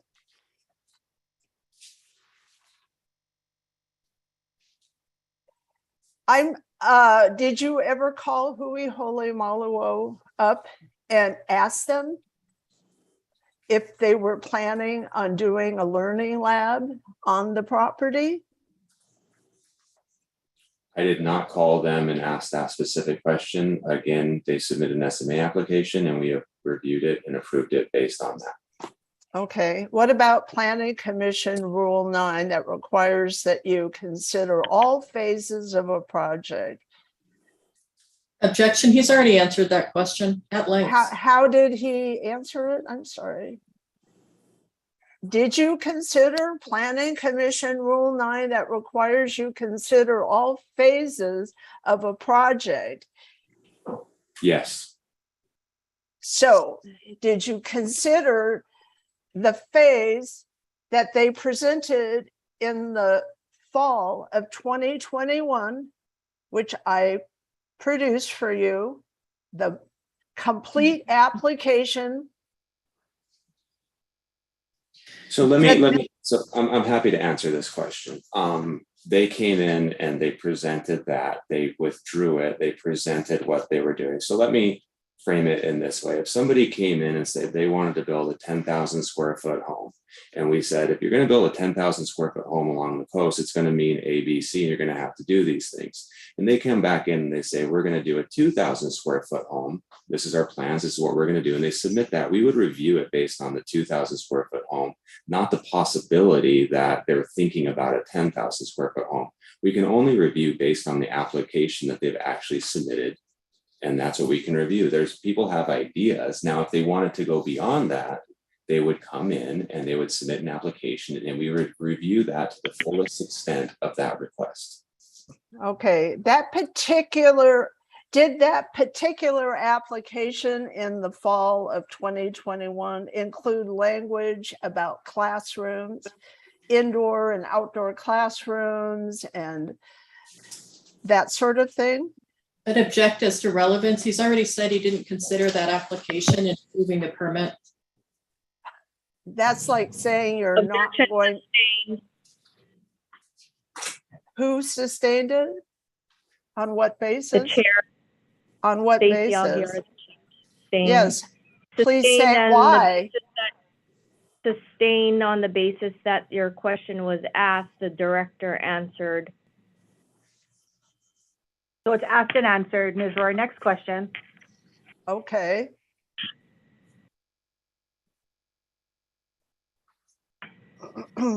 Basically framing the same question in different narrative, the question remains the same. So if you have any further different questions for the director, if you could please move on with those. Did you consider, hold on. In the coastal zone guidelines,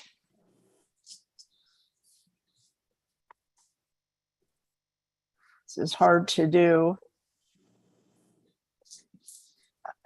I'm not sure what you're seeing, but anyway,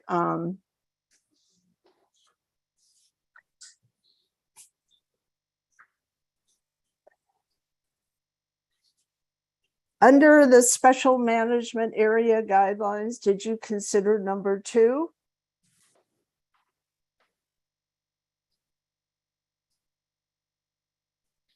We've considered and reviewed all HRS 205 and CZM guidelines relevant to the request. And not responsive.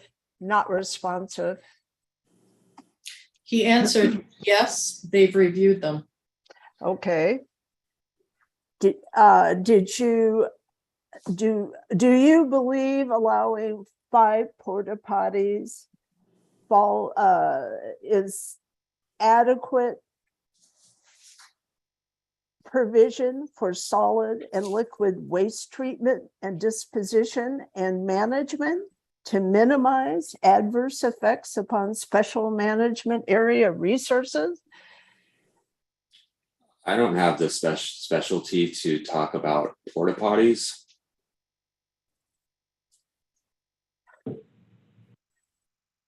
Well, we all know if they get tipped over, what happens, right? Ms. Rohr, do you have another question? Do you have the expertise to answer that question? If a porta potty gets tipped over? No, is there adequate provision made for solid and liquid waste treatment, disposition, and management that will minimize impacts from? I hate to interrupt, but I heard his answer. He said he doesn't have that knowledge on that background. That's not a good sign. I wouldn't admit to that. Objection. Okay. Objection sustained. Have you considered that they're going to be cleaning fish? And where is that waste going? And where are they washing their hands?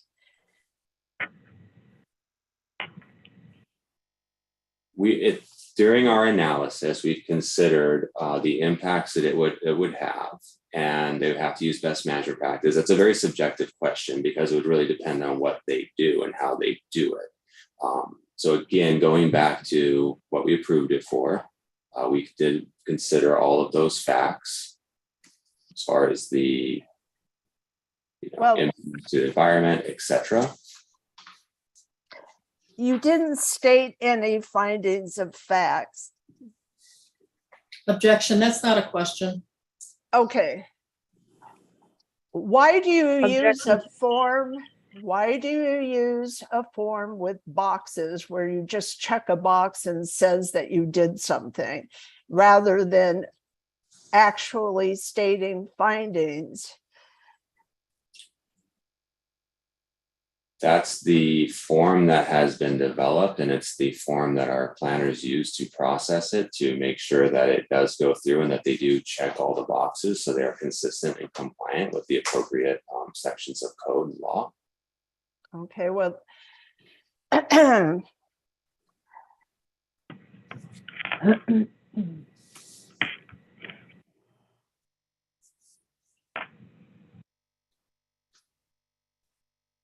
well, did you find that the permit provides adequate provisions for solid and liquid waste treatment? Based on what we were presented, Do you find that there's adequate provisions in that SMM permit regarding biological, human, and animal waste? Objection. He's already answered this question twice, actually. Well, there are no provisions. Sustained. Okay. Objection sustained, Ms. Rohr, and you need to move on with a different question. Point to the provisions, please. I believe the director answered all of your questions on what. Okay. Please, please, in the SMM permit that you signed, please point to the provisions for solid and liquid waste treatment, disposition, and management that will minimize adverse effects. Please point to the provisions. Those types of requirements would need to be met in any event. That's why they'd be bringing a porta potty in that effect. Approving a special management area permit for the specificity of that property related to the HRS section that is relevant to does not negate any other laws. So they will have to follow all of those other laws as it relates to solid waste, as it relates to the porta potties, etc., as they are. Well, they've located them right next to the. Objection. Okay, that's fine. Okay. So you've seen this and we talked about this part, right? Not a question. Objection. Okay, do you agree that the cultural programming that you've approved is subject to the right of the state to regulate such rights? Could you rephrase that or repeat that question? Well, I've always had a problem with the word programming, but you guys want to use it. Does that mean program? Does that mean program? That's nonsensical. Please restate the question. The SMM permit talks about traditional practices and it talks about curriculum development, educational programming. The word programming doesn't mean anything to me in the context of the SMM permit, so it's hard for me to understand. It seems like the word should be program. It's hard for me to understand. Is not a question. What does the word programming mean to you in the context of the SMM permit that you approved? Educational programming. I'm not exactly sure if I'm understanding your question, but I'll go back to my understanding of their request was to conduct cultural practices. If that's what you're meaning, that was what it was approved for. No, there were other things added onto that line. It was Objection again, not a question. Objection sustained. Please explain the approval of educational programming and the word programming. Is it the same as the word program?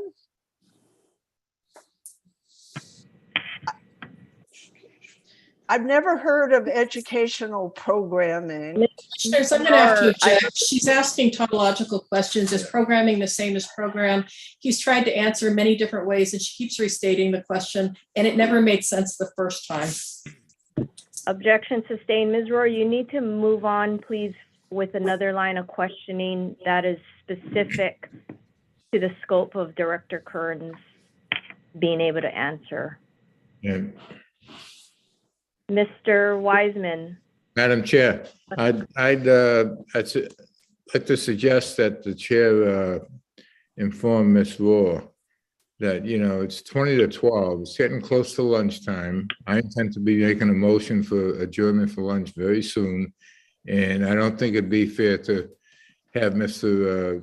Kern come back after lunch unless there's a real need for it. And as the rules, our rules for the board provide, you know, we have to secure the just and efficient administration of this matter to make a determination. And we're wasting a lot of time here with many objections.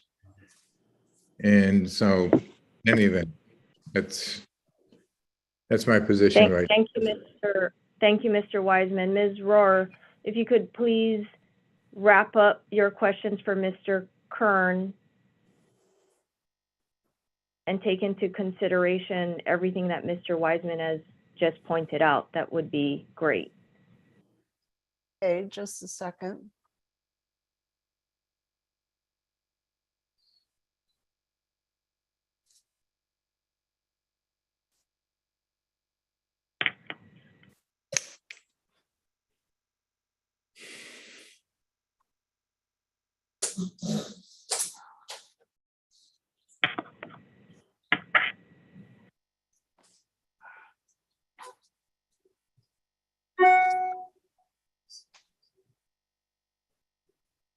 Okay, so this is Hawaii Revised Statute 91-11, examination of evidence by agency. Whenever the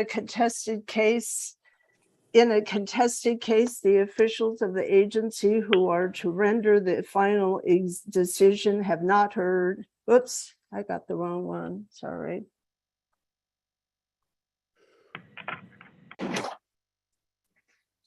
No. SB 9. Okay. Opportunity shall be afforded all parties to present evidence and argument on all issues involved. Anyway, Ms. I Do you want to state your question? this is my response to his comment. Sorry. I don't think we're waiting for a response yet. You will have your time to testify. We're waiting for what your question for Director Kern is. Where in the zoning code does it say that cultural programs are exempt or that they are a permitted use without in any zone?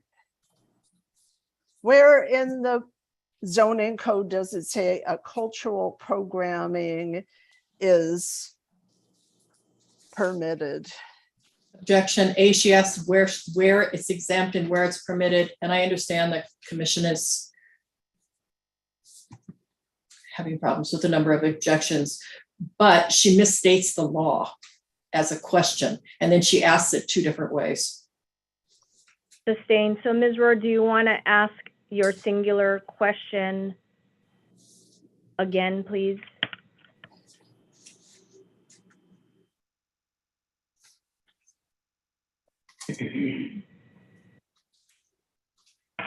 Here, where in the zoning code, section 25-5-3 permitted uses, does it say that cultural programming is permitted in an RS zone?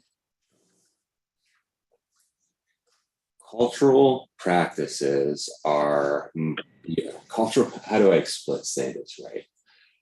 From the state perspective and the county perspective, we're in the state of Hawaiʻi and cultural practices are allowed, and we actually have to do analysis to make sure that we're not obstructing those. So again, very consistent with what's requested for the ponds for that in Keaukaha based on the SMA. And then within the code, it allows for the community buildings, which was approved.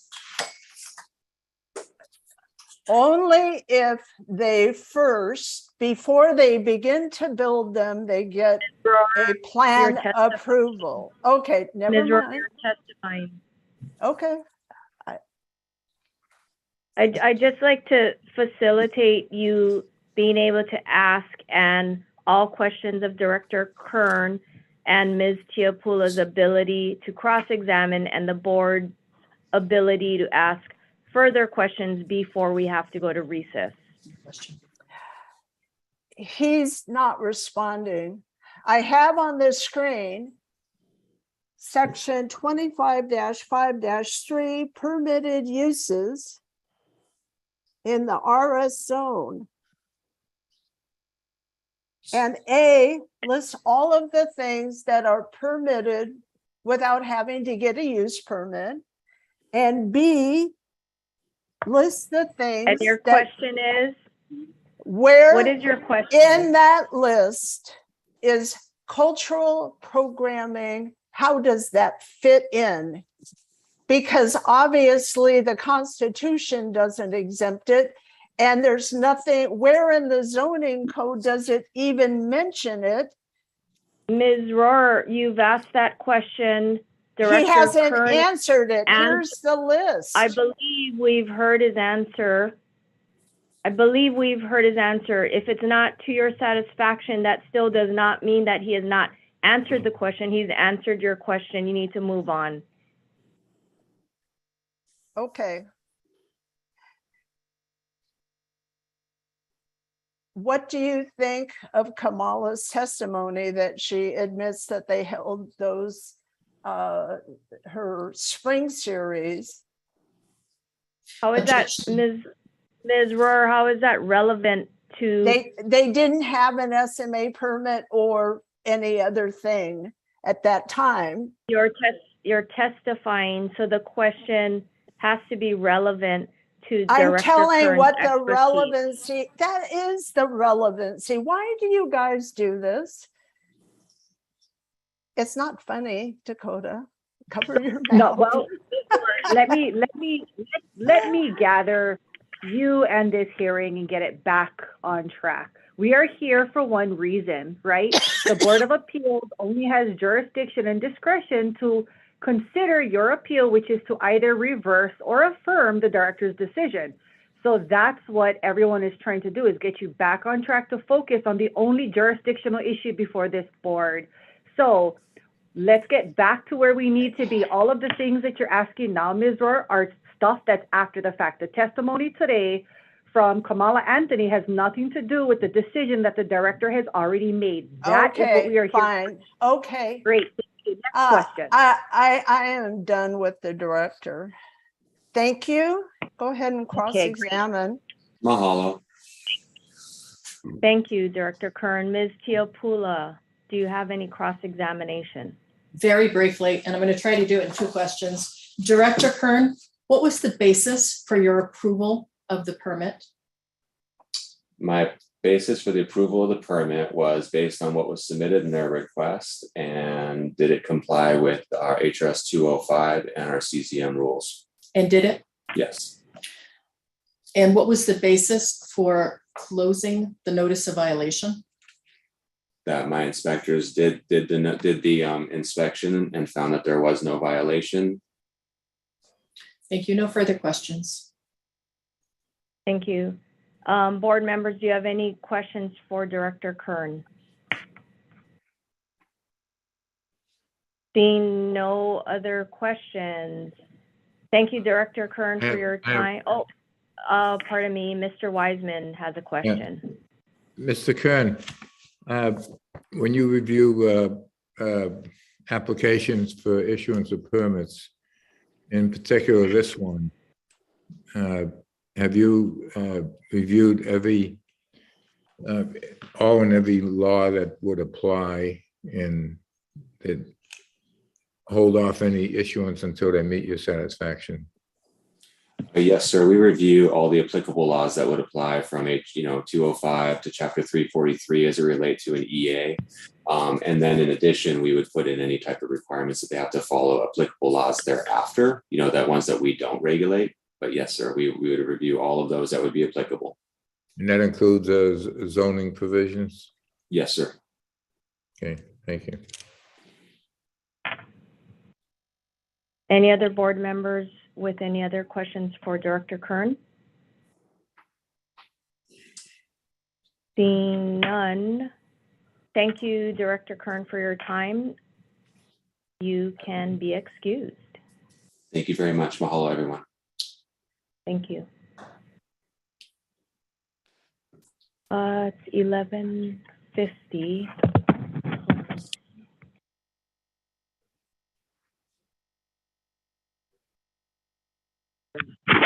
Just to clarify for the parties, for Director Kern, Ms. Tiapula, this is his director's decision that's on appeal. So while we could, I think it would be appropriate to excuse other witnesses, it's his decision that is the purpose of this appeal. So I think he would unfortunately need to remain. I apologize, Director Kern. He does, but I don't think you can this afternoon. Thank you. Thank you. Okay. It is now 11:51 a.m. Ms. Rohr, we're going to take unless there's anything that either side needs to address right now, we're going to take a lunch break and Chair, reconvene at 12:45 to ensure that we can finish our proceedings today. Does that work for everyone, Ms. Rohr? Yes. Can I request kind of a highlight of coming attractions here? What are we going to be doing this afternoon? Do we have some other witnesses that are going to be called or things like that? I'm just kind of trying to get a brain scope here. Yes. Ms. Rohr has more witnesses. Okay. Ms. Rohr, do you have additional witnesses or is it just your testimony, ma'am? I don't think I have any additional ones. My main witness was Kamala. So we still have Ms. Rohr's testimony though? Yes. And any cross-examination? and any summation. Of course. At the end. And I'd like to request 1 o'clock for return. That's no That's problem fine. with me. That's fine. I just want to make sure we have enough time. That only leaves us 3 hours to finish and conclude. So I just want to make sure we're all aware of our time. Any objections to reconvening at 1? Seeing none, we will go to recess at 11:53 a.m. and we will reconvene at 1 p.m. via the Zoom meeting. Good. Thank you. Aloha. Thank you. We go in my office. Yeah. I don't want to talk in this room.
Are we on? There it is. Yeah. We're all logging in, David.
Good afternoon. Can everyone hear us? All right, great. It is November 4th, 2022, 1:02 p.m. Chair. Good afternoon. So we are back from recess and we are reconvening for the Board of Appeals. Matter before us, Claudia Rohr, PLBOA 2022-000025, Board of Appeals decision by the Planning Director. To start, if we may, excuse me, we may start, and I believe we have everybody here present. I don't see Ms. Rohr. She's right there. Oh, hi, Ms. Rohr. Hi. So we're reconvening, and we will start with identifying if there are any more witnesses for Ms. Rohr, and I believe we had established that Ms. Rohr would be testifying next on her behalf. If Ms. Rohr, for the record, you could state your name and go ahead. So Ms. Rohr, go ahead. You ready? I'm going to swear you in. Ready? Every time I talk, you talk, so I'm just making sure. Okay, I'm going to go now, Ms. Rohr. All right, let me swear you in, ma'am. Do you swear that everything you testify to today before the Board of Appeals will be true and accurate to the best of your knowledge and ability? Do you agree, ma'am? Yes, I do. Great, thank you, Ms. Rohr. Go ahead and state your name and then you can proceed. Thank you. Claudia Rohr, petitioner. Okay. So I want to first state in response to the Wolf's testimony that they do live next door to me on Kalaniana Ole, and my house is back on the Nene Street side of a double lot. And they run a vacation rental property there, so they don't actually live there. I just wanted to point out it would be their guests who might be affected by the project, but they don't actually live there. But obviously they have strong opinions generally about the program. And I've said before that I think it's a really great program. I've been reading up a lot about teaching Olelo Hawaiʻi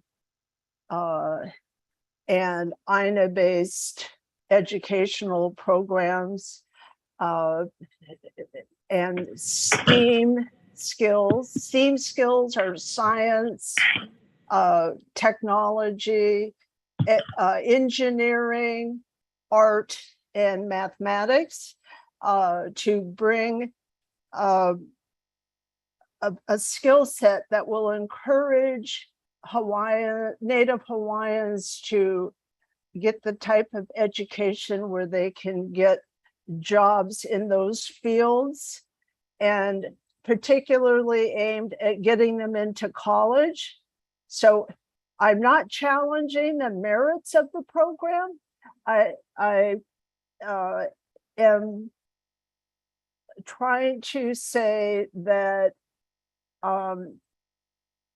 they have to get all the entitlements that everybody else has to get. And in doing so, they would be providing me with a due process hearing to address my property rights and my rights to a clean environment. So starting with that.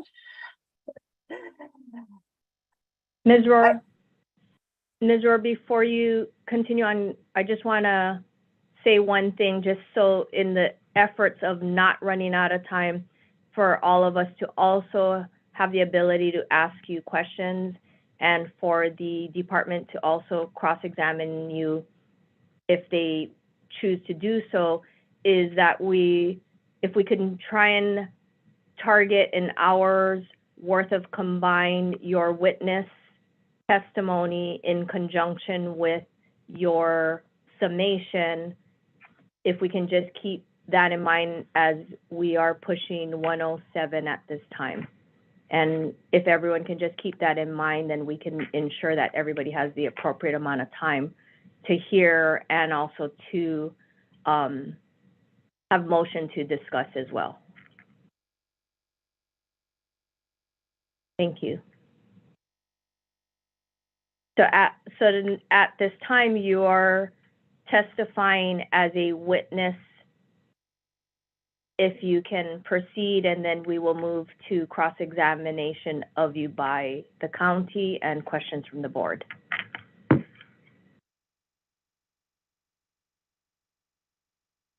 Okay. I would appreciate not being interrupted. You've made your point more than once, so.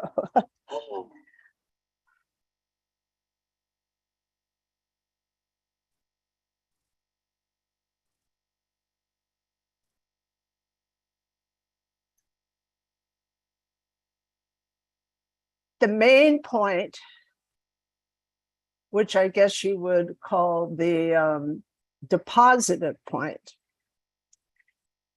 is whether, or the main question for you to decide is whether or not Hui Hole Maluo's student program, which has a long name, I guess I'll get it up, whether the property has been renamed Kaumaui or named Kaumaui. So when you hear that, we're talking about the subject property.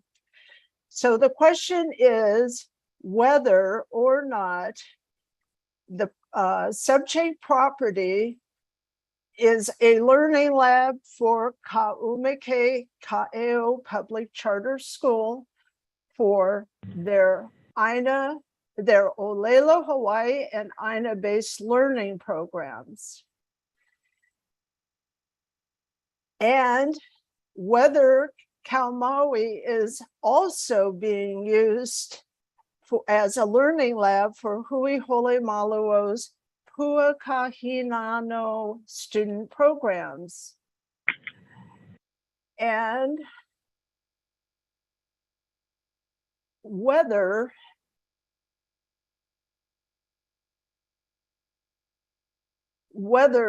under the zoning code that would fall under the definition of school, which means a place for teaching, demonstration, learning, or organized group instruction.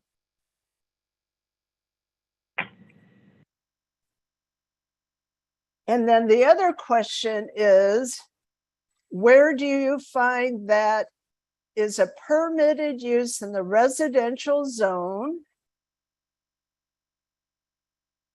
under Hawaii County Code, Chapter 25, the zoning code, 25-53. And here is the list of things that are permitted. And here is a list of those things that are permitted if a use permit is issued for it. That means by the Planning Commission. Now, why is that important? It's important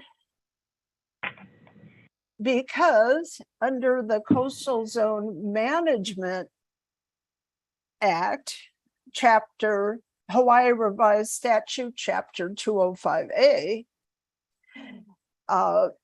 the authority is required to follow the special management area guidelines. And those include, okay, can you read this?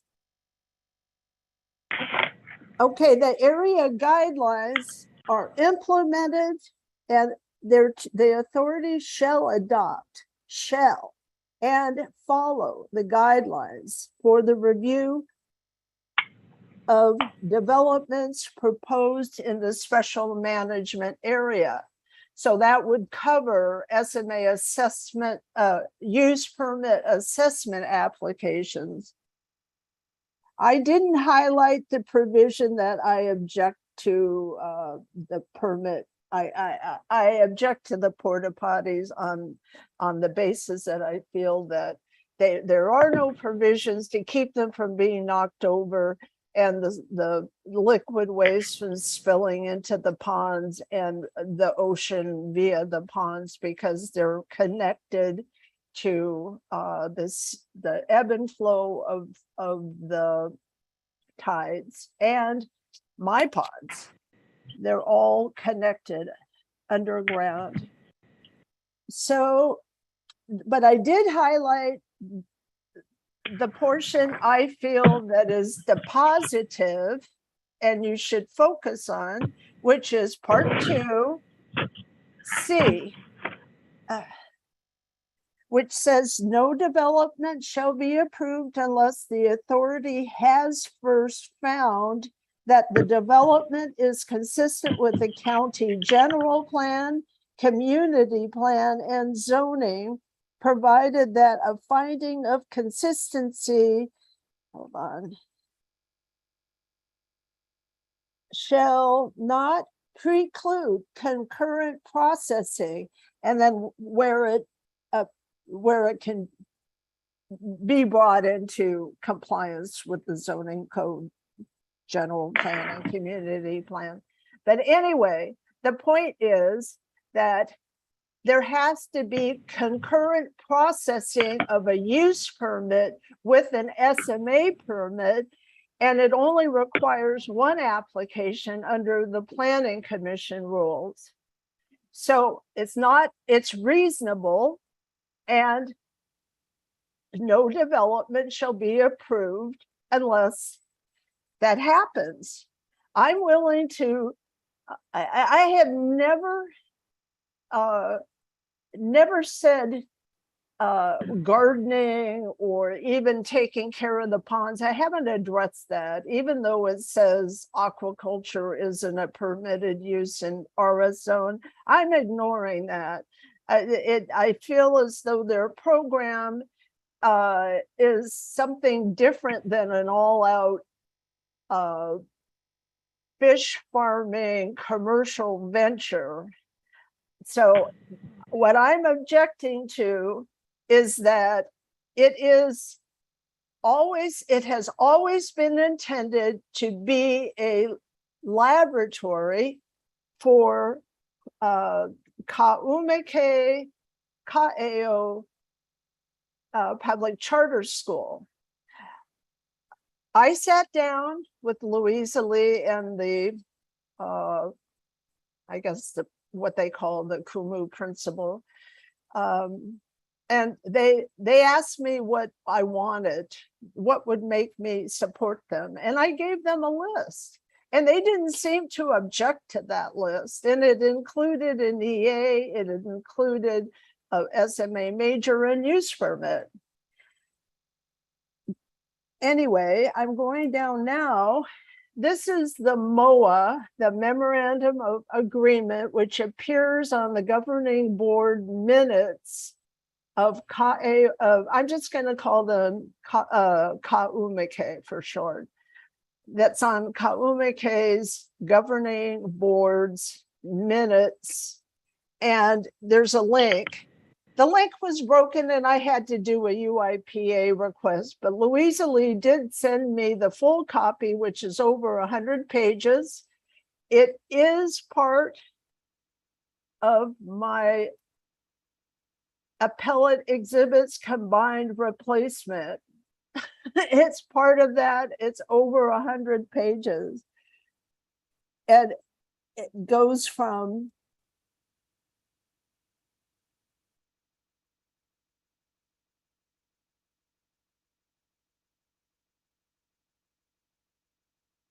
so I provided you in this presentation with a marked up version.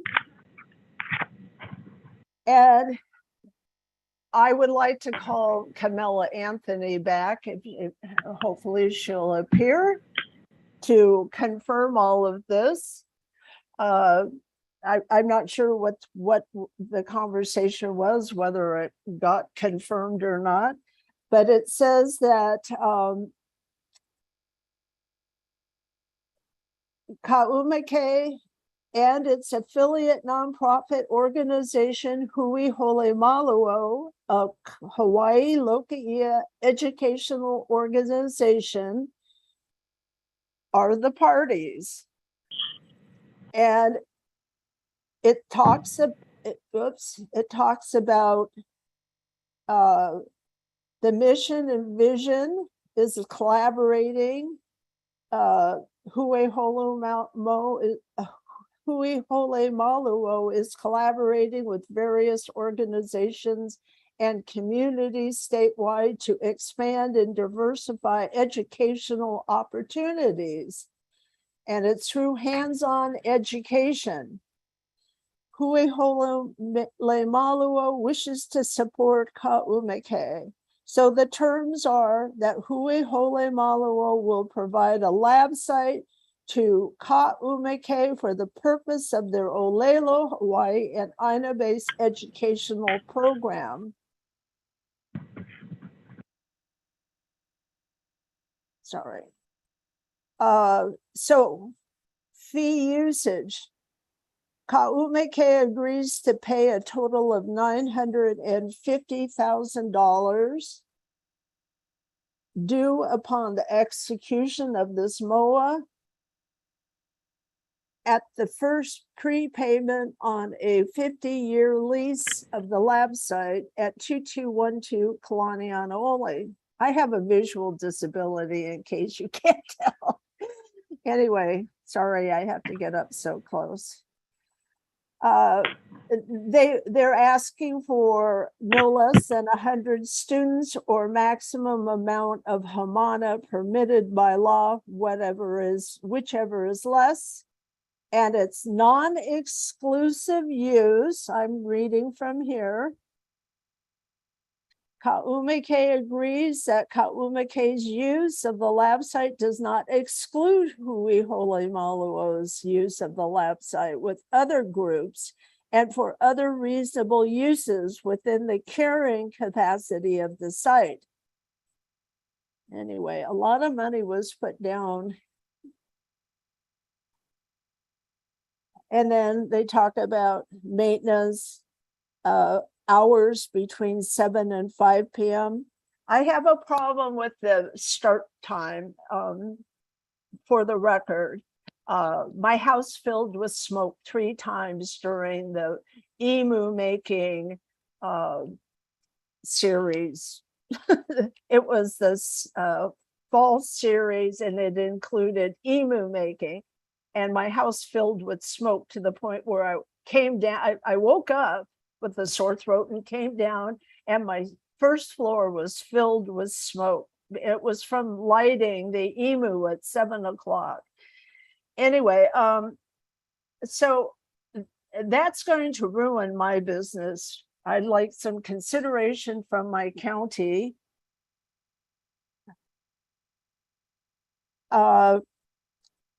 And then it talks about getting a conservation easement through PONC. And then here it says county rules and regulations. Ho'olemaluo will work with the County of Hawaii and other government agencies to ensure all county use permits and applications are completed to allow Ka'umeke students to use the site regularly or as determined by the lease agreement. Infrastructure, Ka'umeke, Ho'ole, she calls them Ho'ole Maluo agrees to work with Ka'umeke and Ka'umeke selected partners to put infrastructure to support no less than 100 students daily. And then it says who the partners might be. And then the terms of agreement, it goes to 2071 for that long-term lease. So in my opinion, and I'm not an attorney, I feel that this is prima facie evidence that the intended use of the property is for a learning lab for Ka'umeke charter school. It's hard to say for daily use for their educational programs, which are Olelo Hawaii and Aina-based programs. Really cool programs. But that doesn't mean it's not subject to the right of the state to regulate such rights. So the state affirms and shall protect, subject to the right of the state to regulate such rights.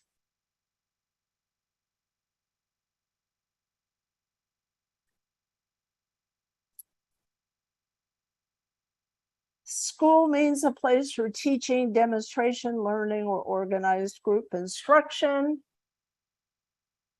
And as I showed on the permitted uses, it's listed under B, and it provides that a use permit must be issued for each use for a school. It could also be a church, either one, it doesn't matter. But the idea is it falls under, I mean, they should be happy it falls under one of the permitted uses in B. And it's not so odd that it doesn't. But I don't agree that fundraising falls under something that's permitted without a use permit. And who knows exactly what other events are going to occur. The other night they had an event, and the street was on Nene had cars parked on both sides, and there were people sitting in the roadway chatting. Anyway, I guess it was a lot of fun because it went through the night. Well, it ended kind of early. They never do keep on going too late. I'm going to give them credit for that. So if that, here's the signature, and I did send in as an exhibit a link to Voice of the Sea, and halfway through it is a portion about Ka'umeke use of the property as a science lab. And it shows kids doing experiments and learning those STEAM skills. And she talks about it, but she also talks about the Olelo Hawaiʻi and how that relates, that they learn vocabulary being on site and working the ponds, that brings up vocabulary that they otherwise wouldn't learn. And then we're not going to show these movies because we have, and I want to say either the faces are so far away you can't really recognize it, or the kids are out in public, but the purpose was to try to take enough to prove that there were people on the property, as I stated. And I did send in the flyer. And Ms. Rohr, I did. I just Do not interrupt. I heard you the first time. I heard you the first time. I'm sure, but I don't think you know what I'm about to say. I just wanted to assure you that the videos and pictures and photos that you had submitted as part of your evidence, as a board, we have reviewed every single one of those documents in its entirety, and I wanted to give you assurance that we have done that. Please, everyone, raise their right hand and be sworn in and say that you actually did that, because the chair's word is not fact. I don't believe that happened. Ms. Rohr, okay, this is your I don't believe that happened, because when I tried to get up, I asked a question 2 days ago to confirm how the board is getting their documents. And they said you're getting them off the county's website that says pending petitions. And all of my documents do not. This is your opportunity, Ms. Rohr, to present your case. So rather than arguing with the chair, please do so, ma'am. We want to afford you every opportunity to do what you need to do for your appeal. So take advantage of that time. Let's get back on track, Ms. Rohr. And please show some deference and respect to our chair and our board members. Please continue with your presentation. My presentation will not print out via the pending petition file. It's 900 and something pages, and I tried to print out 100 of it at a time, and it wouldn't print out. So what you're saying is that you speak for the board, that they read 997 pages by flipping one page at a time, and I will accept that if they agree, and if they don't speak up now. Anyway. Mr. Wiseman. First of all, I don't speak, I'm not a witness here, Ms. Rohr. Every board member has been advised by myself. They remember the ethical obligations that they took when they became board members. The code of ethics apply to all board members, and they have all been conferred with to ensure that they have done their due diligence in your case like they do every other case before them, Ms. Rohr. I see board member Wiseman with his hand up. Go ahead, sir. You're muted. Yeah, you're using up valuable time, and which is being I'm ready to move arguing with the on. board. You are not to tell us what to do or our obligations. We know that. We're pro bono here. We all have other businesses and activities to attend to, and we're accommodating because this is our obligation we voluntarily opted for. So don't waste time and use your time. You have about a half hour left. I am again quoting Hawaii Revised Statute 91-9, contested cases, hearings, interactive technology records. Opportunity shall be afforded all parties to present evidence and argument on all issues involved. Well, why don't you do that instead of wasting time here? And don't, you are lecturing us again on the law, and we're not going to accept that. I'm getting it in the record, sir. So Ms. Rohr, if you can focus on your case, the agency appeals rules will come into play for appeal purposes. So please present your case. I believe that your interruption is defeating my presentation. So if you would mind not interrupting anymore, I'd appreciate it. Not how this works, Ms. Rohr. We're trying to keep you on track. So please continue and present your case. And one last statement. We have an obligation to secure the just and efficient determination of this proceeding. Right, you And have then, an therefore, obligation. we have a right to, if you're talking about Mickey Mouse Disneyland, we have a right to interfere and to correct that and put it on the right track. So don't tell us we can't interrupt. We interrupt only when we feel it's necessary. So go ahead and proceed. You're wasting time. Here is the letter from Alex Roy. And when you look at the beginning of the email, I emailed them that they're holding educational classes today without a use permit. I also sent them the flyer, and it goes up the ranks. And then Alex Roy says, there's no proposal to conduct educational activities on the parcel. The applicant has stated that families come to the site and it may appear they're conducting educational activities, but they're not. And then we have my videos, which show not family is there.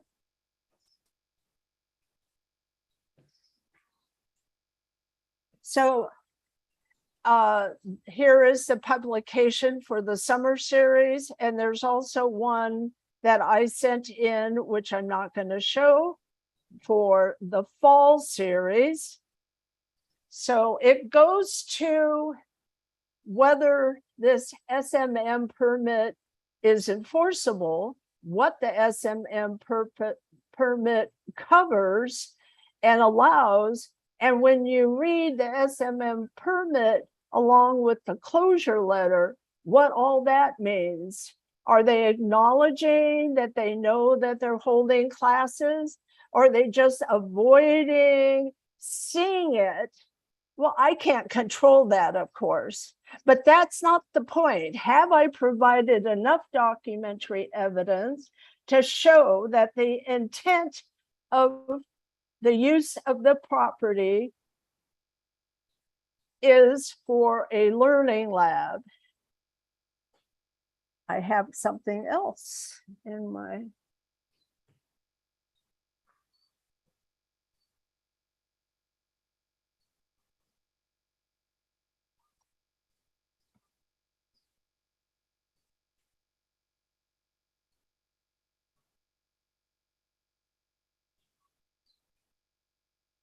Hold on, let me just look it up.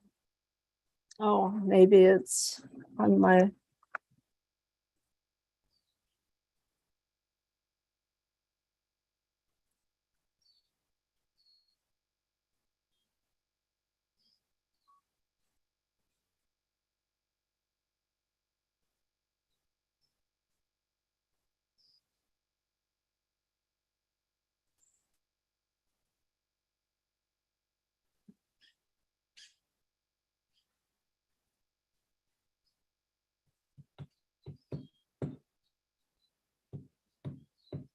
So I still say that the master application is similar to the one that was processed minus the part where, I mean, she says in the master one that there are no plans right now for the brick and mortar building, but that they've budgeted $10,000 and expect it to cover 10,000 square feet and to have various classrooms and sleeping, a sleeping hallway. And I think the other one's supposed to be a communal kitchen.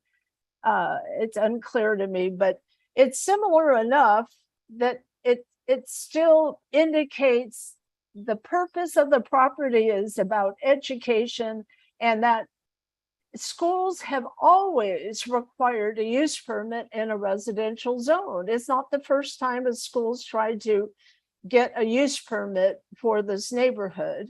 So trying to bypass that, I feel, is in error, capricious. Our planning director is soft, you know, he would like to overlook the last phrase of the Constitution. But when I asked them, where can you find that cultural program is a permitted use in the zoning code, rather than pointing to anything, he just said, we're in Hawaii and this is how we do it in Hawaii. But that's not actually the case law. So, but it's not pleasant for me to do this, but I feel that we need to get the entitlements for this program back on track. And the fastest way is to go back and do a proper use permit, SMA major permit, concurrent processing and hearing, and let the neighbors get notified. Hold on, there was something that just jogged in my memory. They've actually hired a designer, I think, but that was something I was going to ask Kamala. It's called here, number 6, Exhibit E, a true copy of Hawaii Linear's proposal for design services, Kaumaui Learning Laboratory, provided by Louisa Lee, Coops Governing Board support in response to an information request. So that goes along with my motion for summary judgment. But that goes to show that I believe their minutes say they hired him, but I would have to confirm that with Kamala. Louisa Lee, I was unable to serve. My server was unable to serve Louisa Lee, and Mr. Naipo, we don't have his home address. We were unable to serve him too. But in any event, Exhibit E is in support of that.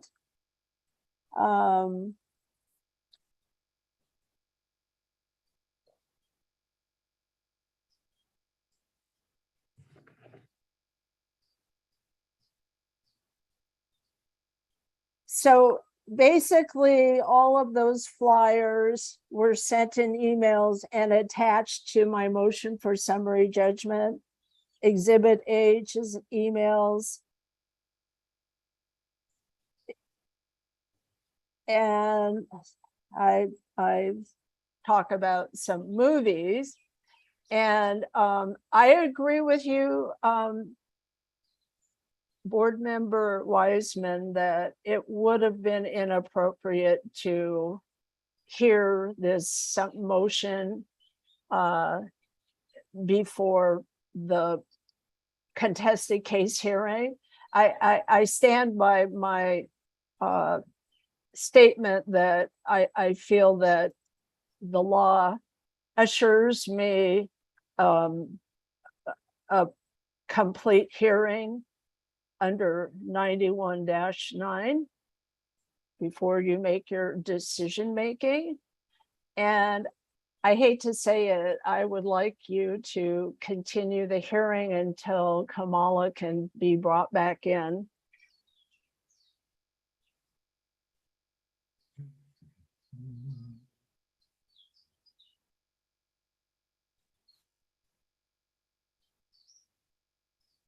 At the moment, I would like to stop my testimony and ask for a continuance until Kamala can be brought back. And She's my main witness. Mr. Wiseman, yes, is that the witness who had to catch a plane? yes. And what would be, well, I mean, what would be the additional testimony you would want from her about? My video is turned off, but it says it's turned on. Let me try to get it back on. We can see you, Ms. Rohr. I can't see me.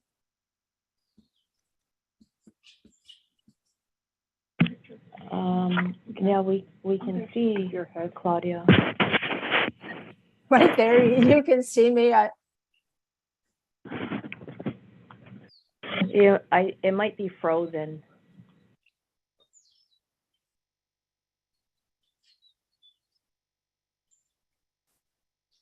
I'm trying to see if I can fix it with this.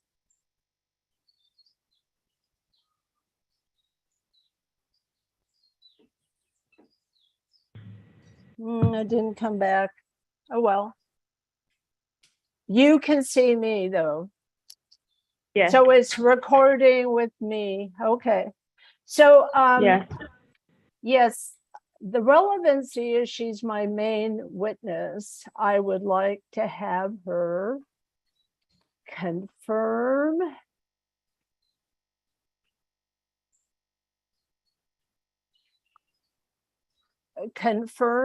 this memorandum of agreement. I would like, she did confirm, I believe, tell me if you agree or not, that she confirmed that Kaumeke was periodically using the property? No one is able to, whether we agree or disagree, Ms. Rohr, no one is able to Okay. Well, confirm. her testimony. Hang on, let me finish. We're making a record, Ms. Rohr. Let me finish, so our record is clean. The witness testimony speaks for itself. The record will indicate what her answer was. Thank you. Okay, well, I felt as though having witness testimony in an airport was very distracting and hard to do, and I believe we should have her come back.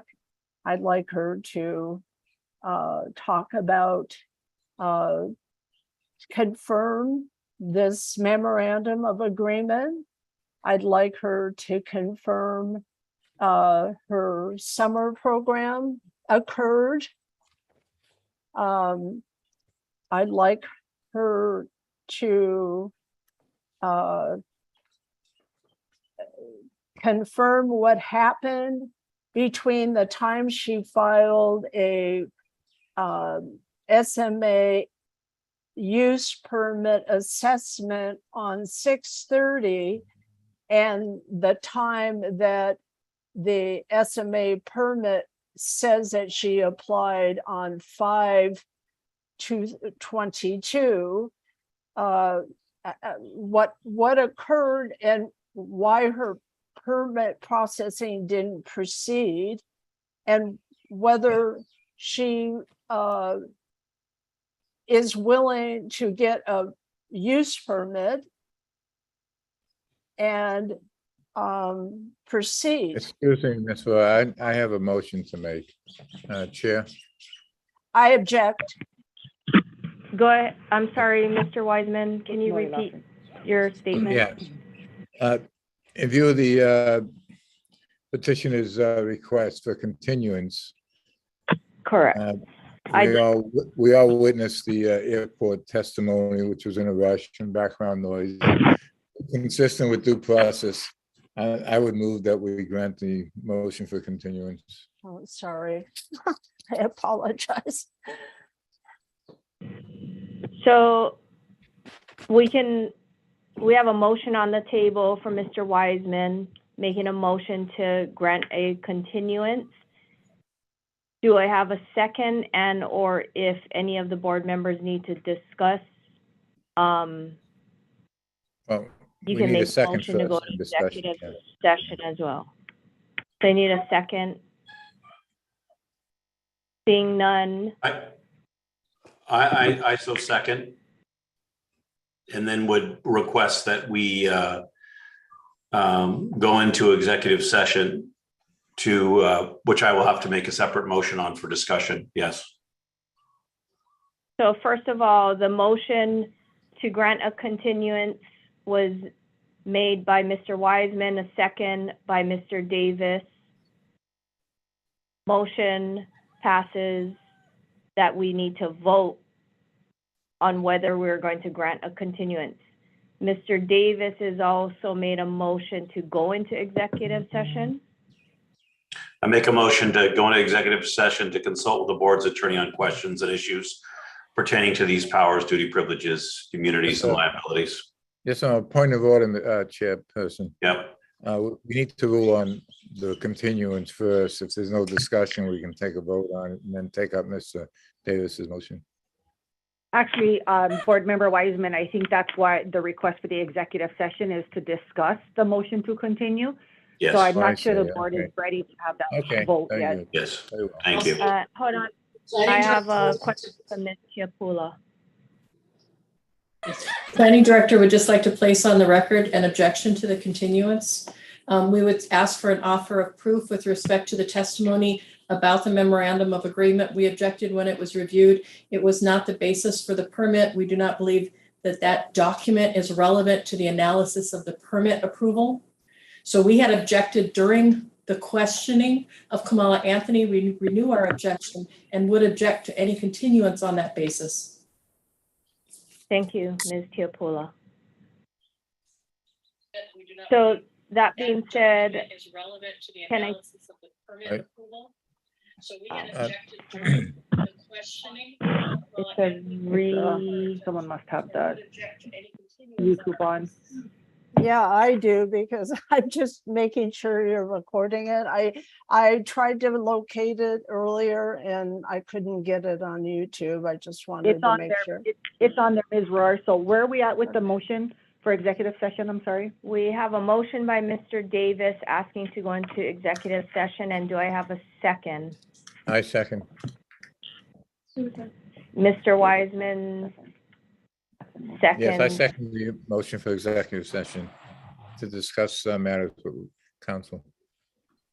So we I- are headed, I'd like to say something because she made an objection. Can't I say something about that?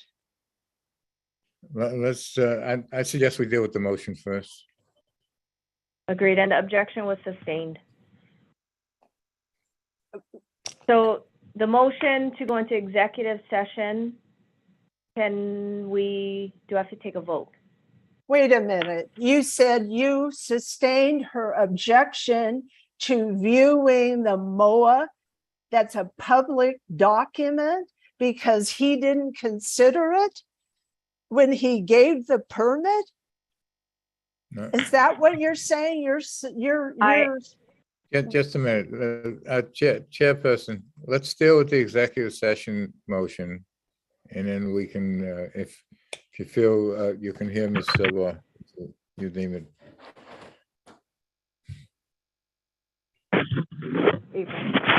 So can we take a vote to go into executive session? The motion's on the table. Yes, ma'am. Motion on the table is to go into executive session.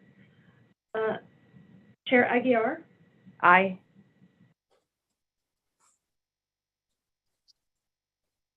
Davis, Ms. aye. Sarkey, Aye. and Mr. Weissman, Aye. and Mr. Davis. Aye. Motion passed.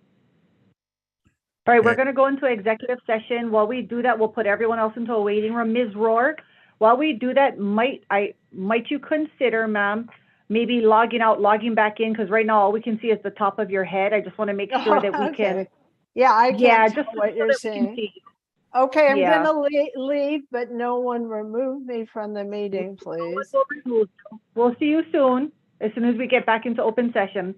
Hang in there, everyone. We'll see you momentarily. Thank you. Thanks.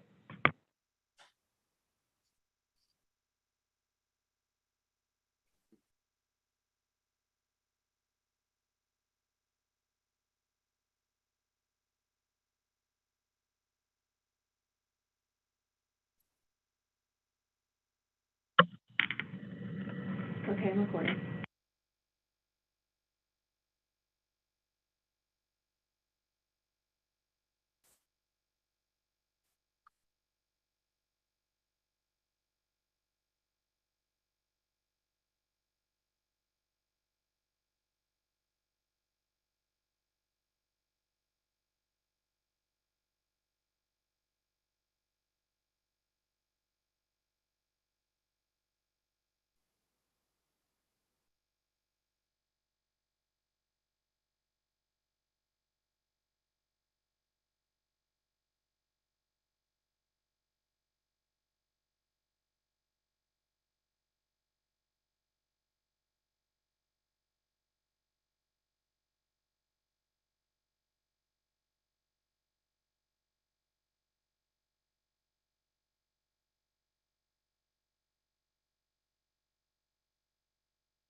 Well, we can see you now.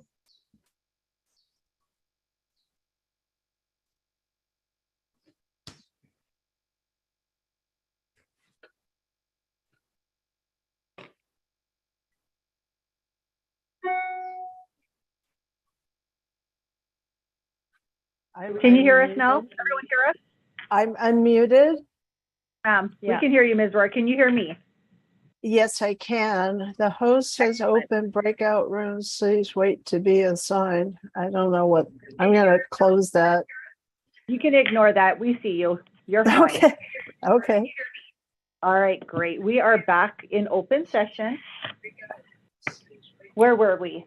I believe we have a motion to continue, a motion to approve appellant's motion to continue for the purpose of having witness Kamala Anthony rejoin us. And we were in the, I believe we had a second, so we're ready for discussion. Just one correction. It was my motion. It was appellant's request, and then I made a motion. Yes, yes. Right. I'd like to clarify that Maya and Alex Roy couldn't attend because of something. And if they're available at a that would be another reason to continue the hearing. So let me just address that one before we turn back to our general motion to continue. As to Ms. Jackson, our planning director employees, Maya Jackson and Alex Roy. As to that portion, I would just advise the board, when we were making some arrangements to pick the special hearing to accommodate everyone's schedule and make sure that the date and time worked for everyone, including our appellant, Ms. Rohr, Ms. Jackson and Mr. Roy indicated to all parties in a group email that include appellant and opposing counsel that they were unavailable for today's special hearing. And so in doing so, I verified with Ms. Rohr that knowing who was not available, did she still want to commit to today's special hearing date? And she indicated she did.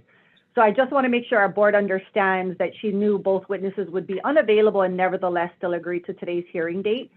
Actually, so just so you have hang on, I'll give you a moment. Hang on, let me just finish my sentence to the board.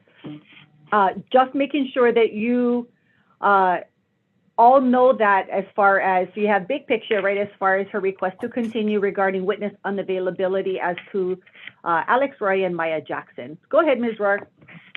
Okay, that was your interpretation. I believe that I asked if he would be near Wi-Fi, and nobody answered that question, but I assumed that even though he was out of the office, that he could have joined the meeting wherever he was. But and also Maya Jackson, she said she would be recuperating from some kind of oral surgery or something. But sure, we don't, hold on. We don't want to disclose anybody's personal medical. Okay, what there was anyway, there was something that made me believe that she might be able to attend, even though she wouldn't be in the office. So I didn't completely rule them out. I actually tried to serve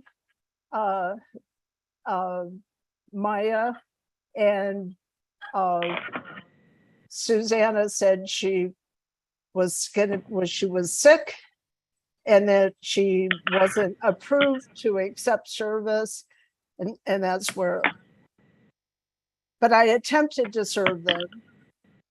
Okay, well, thank you for your interpretation of what you understood.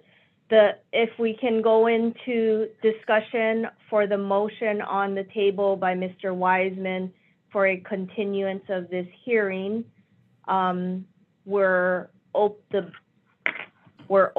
for discussion. Any board members have anything they want to say or discuss? Mr. Wiseman. Yeah, when I made the motion, it was prior to the objection of the planning department's counsel.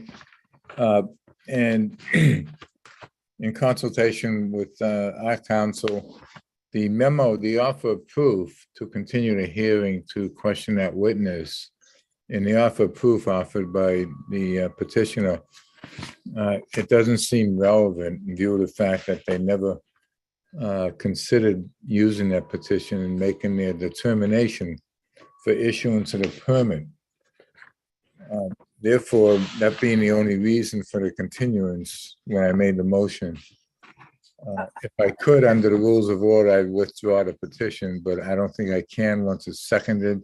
So I would ask the chair to call a vote on the motion. I didn't have a chance to answer about her objection. You guys move really fast, and she made an objection. I have the opportunity to make an argument against accepting her objection. Please. Go ahead, Ms. Rohr. Thank you. I did send that document to the planning director and Jean Campbell. Miss Susanna Tiapula, Tiapula, it doesn't have personal knowledge of all of the emails that have gone back and forth, but it's a public document on the board, the governing board minutes for Umeke School, and the link to it was broken. And I had to file a UIPA request and complain that the link was broken, and I didn't even receive it until after the permit was issued. But I sent it to the director and Jean Campbell and asked to discuss a settlement.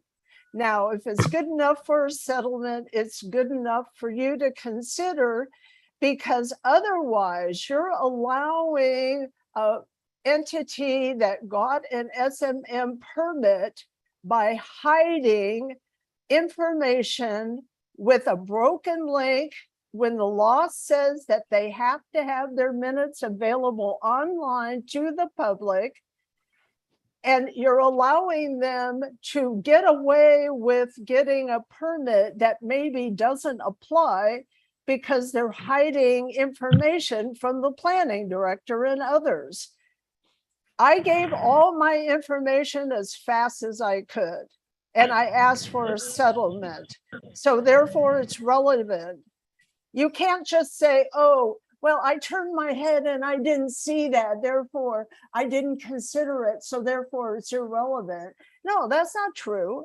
It's relevant. Let me get you back on track real quick, Ms. Rohr. Right now, we're not here to discuss the settlement or a conversation about settlement. This is your ability to respond to the department's, the department's objection to your request to continue the hearing to allow for Kamala Anthony to come back and verify this. Yes, so that's your this. We're getting off track here now. Yeah. Well, I'm sorry. You argued, Mr. Wiseman, you argued that I wanted her to come back for one thing, but no, I didn't want her to come back for one thing. I wanted her to come back for more. Okay, because we didn't get. Hang on, ma'am. I'm just trying to keep our record very clean, which is always important. So, do you have any other comments about the relevance of further testimony by Kamala Anthony, which is the only issue at the moment up for discussion? We don't need to see anything about what you intend to ask her. The question is, what response do you have regarding the objection to deny your request, or the request to deny, allowing you more time to bring Miss Anthony back? That's the issue right now. Not referencing documents. Anything else you want to say? Yes, under the Hawaii Revised Statutes, Section 91-9, contested cases, notice and hearings. They all know the statute, Ms. Rohr, so tell us how that applies to Ms. Anthony. You are required as a board to follow this procedure. And what's the testimony that's relevant? I'm trying to help you, Ms. Rohr. What's the testimony that's relevant that requires this board to give you more time to bring Ms. Anthony back when she has already testified somewhat this morning? She'll, Just help the board understand. My hearing disability didn't really allow me to hear exactly what her testimony was. And therefore, I require it as an auxiliary aid. Plus, I need her to talk about the summer series. I'm not sure what she said about the spring series exactly. And I need to further question her about the learning Ka'umeke's use of the property. I have a hearing disability, and that testimony in an airport is exactly what I cannot hear. Okay, so I couldn't ask her all the questions I wanted to ask her. You would be limiting me under Hawaii Revised Statutes, Section 91-9, and refusing to provide an auxiliary aid, which is a hearing room that's not full of airport noise. We don't control the witnesses' locations, Ms. Rohr, as you know. Your auxiliary aid has been provided to you. We're not going to get into that for other privacy restrictions. So the issue currently before this board is whether or not the testimony as you have provided in offer of proof to the board as to why she is relevant is currently the conversation. The objection from the planning department, as I understand it, is that what you intend to elicit from witness Kamala Anthony is not relevant to the director's decision, which is the only matter on appeal before this board. Do I have that correct, Ms. Tiapula? Yes, you do. I will also note that Ms. Rohr made no comment this morning about being unable to hear. That's not relevant. That's not relevant because I was accused of interrupting a meeting at the Board of Ethics. You know, I'm sorry, you can't all make this excuse. If I choose not to interrupt to say I can't hear while I'm trying to hear, but the point is, well, Ms. Rohr, let me get back. There was a schedule.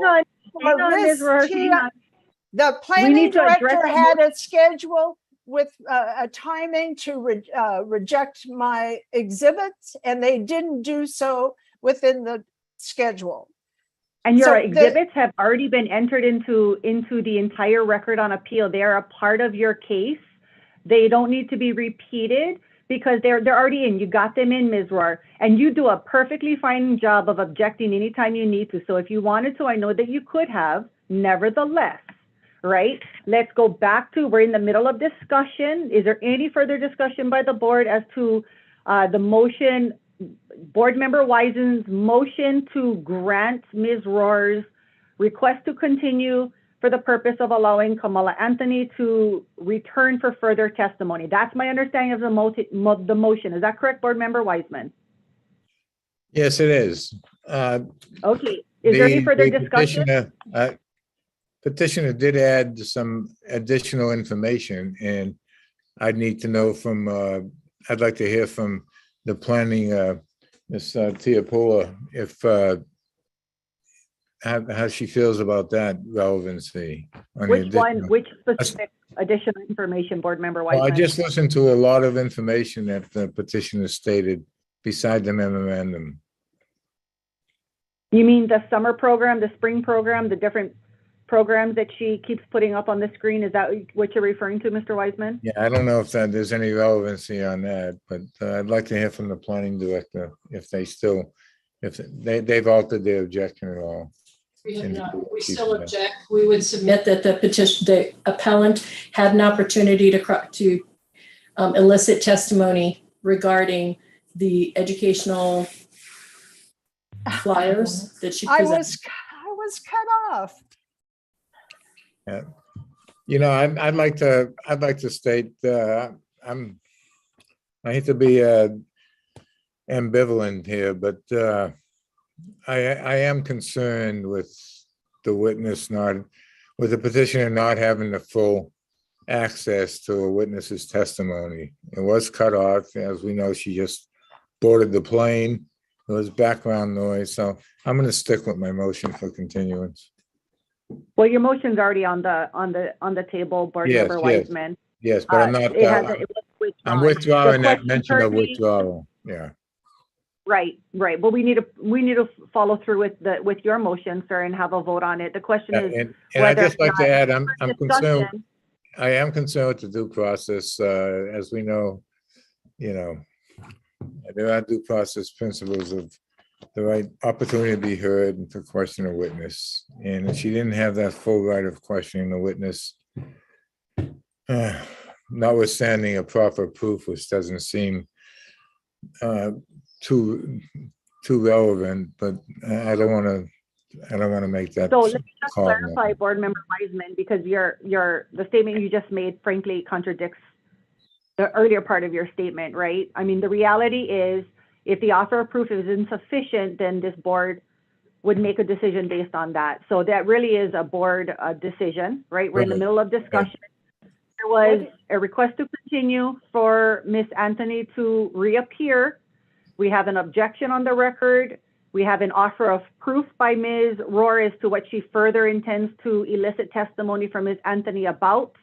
And we have the director's attorney objecting as to the relevance of what that additional testimony would even be, regardless of whether or not her testimony was interrupted and or at an airport. The question is relevant right now before this board. So with that in mind, is there any further discussion? And that is a board decision, right? That's amongst the four of you. Is there any further discussion or clarification that any of the board members need from Ms. Rohr or Ms. Tiapula as to the relevance of the testimony, which is the basis for the continuance? The point of my petition is to prove that there is a learning lab going on next door. And all of these documents, which I'm trying to get Kamala to come back and to authenticate and discuss, is the key to my case. So it can't be more important. And it's always better to err on the side of fairness. Just a moment for point of order. Decision. You actually asked her those questions. Right. You already asked her those questions, Ms. Rohr, and she actually answered regarding the lab. So any further conversation or discussion as to the motion, or can we call for a vote? I just like to make a statement to the board members and everyone here is that for the testimony that we were able to hear Ms. Rohr's question and Ms. Kamala answer, I think I'm comfortable in having understood and having heard her answer the questions that you laid out. Also, just recently, Ms. Rohr, the 3 questions that you were trying to bring up on your screen as to confirmation or questioning on schooling and or activities on that site. So I'm personally clear that I think I've heard her sufficiently answer. That's just my statement. Any other board members have any other questions? We're still in discussion on this motion. Seeing none, I think can we go to vote? And if April, you can take a So vote. the motion is to grant the motion to continue. Mr. Wiseman, Yes. Mr. Davis, No. Ms. Psyche, You're on mute. I do not, no. Chair Aguiar, No. motion does not pass. Okay, go ahead, Chair. So seeing that we have not passed the motion for continuance, we are back in session.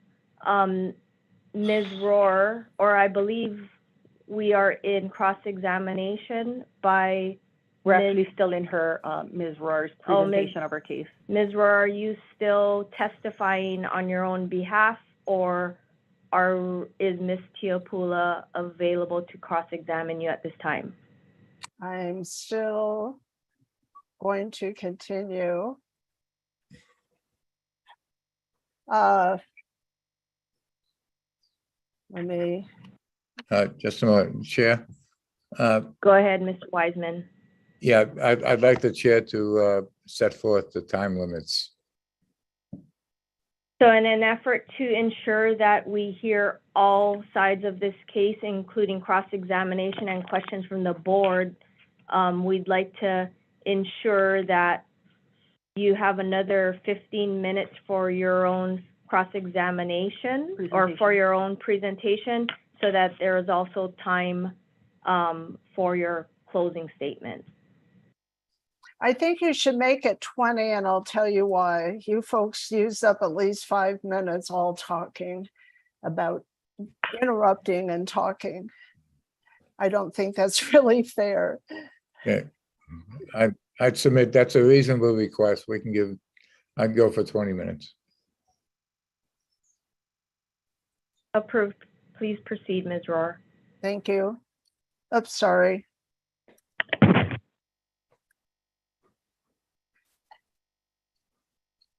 Okay, this is my exhibit from appellate's brief. And here is the special management area assessment application. Sorry. And corrected permit. And Excuse me, Ms. Ward, excuse me, I'm sorry to interrupt, but yeah, be mindful that we have all these as exhibits in the file. So if you want to refer to them, I don't think there's a need to put them up on the screen. You can refer to them as an exhibit. Exhibit D says this, and I did this, something like that, you know? So just a suggestion.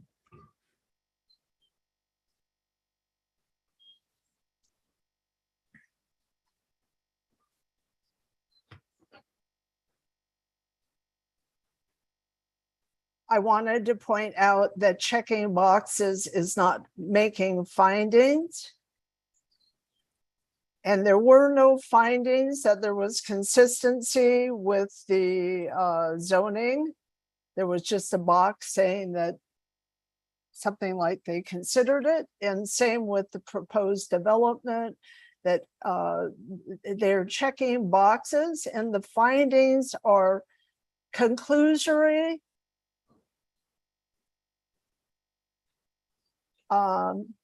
And that's kind of the way the case law goes. So I will defer to your fine minds. And hold on. And I understand the director has a soft spot, but the law is clear. We can't be fooled by language, and they should be grateful that it falls under the name school.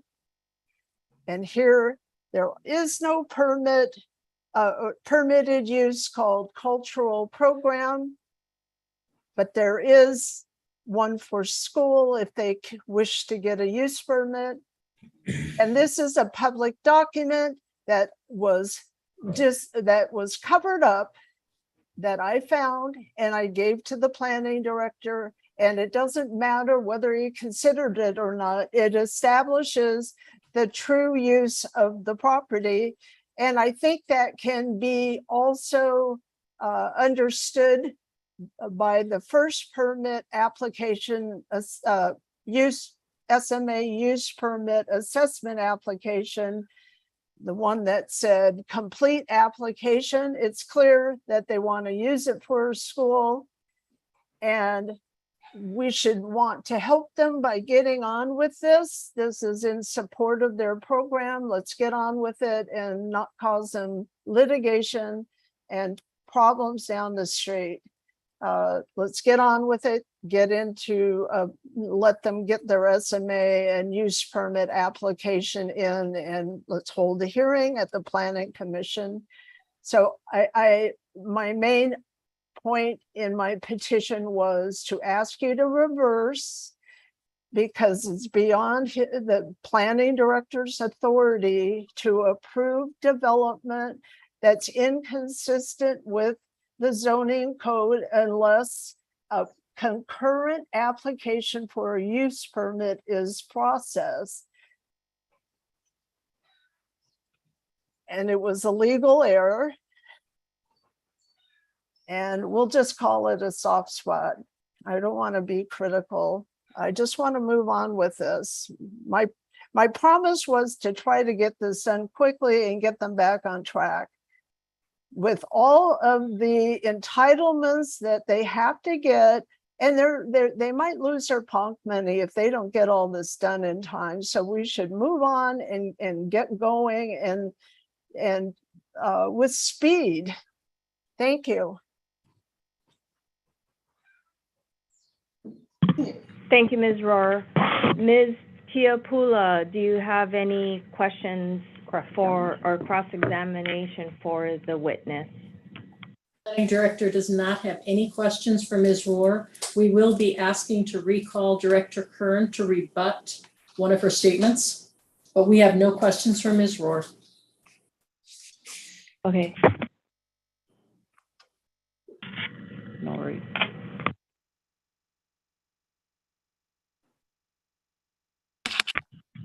Any questions from the board for Ms. Rohr? Mr. Wiseman? Ms. Roy, you mentioned the zoning code. Do you believe there's been a violation of the zoning code by issuing this permit? Yes, it's standard case law. There's lots of cases out there where the Supreme Court reverses an SMA permit because it's not consistent with the zoning code. It's an absolute, you know, it's a shell. And yes. The other question I have is the coastal zone management. Do you believe that act has been violated? Absolutely. I'm sorry. That's kind of what I meant. I'm sorry. I keep referring to my presentation, but it helps remind me of my thoughts. And I had a recent head injury, so bear with me. Well, the zoning and the coastal zone are two different laws, right? No. They're two different laws. The zoning code is based on Chapter 46. And that chapter I just reread from beginning to end, and I was surprised how much I had forgotten. But the coastal zone management law is dependent upon no zoning, no development shall be approved unless the authority has first found that the development is consistent with the county general plan, community plan, and zoning, provided that finding of consistency shall not preclude concurrent processing, ... So they work together because the zoning code says that only if they get a use permit, a school is only permitted if they get a use permit by the planning commission. I see. Okay. They work together. And not only that, but the law requires that I get at least one due process hearing, and it's not this one. They have to hold at least one hearing when they affect people's property values. And that's for the SMA, right? Yes. Okay. All right, thank you. That's all I have. Okay, they work together, and I can send this in, this PowerPoint. I can email it in. I've never done a PowerPoint before. Does any other board members have a question for Ms. Rohr? Mr. Davis, you're on mute. Thank you. I just wanted to ask, so if I'm understanding this correctly, you feel that if they were to go back in, you're asking them to go back in and clarify school versus cultural learning center. You just feel that the application was not appropriately completed, and that they need to be asking for, separate from this SMA, they need to be asking for a use of school. Yes, as a concurrent application, Yeah. they can do it together. They need to get a use permit, whether they call it a school or something else. Even if they want to call it a cultural program, it does involve facilities, but it's not about that. It's about bringing a certain number of people on the site as a learning. It just falls under the definition of school. I understand. Yeah. But so that is a separate. I'm not asking for. I'm asking that they do this right, and it's not really separate, because you'd probably do a major permit because of the existence of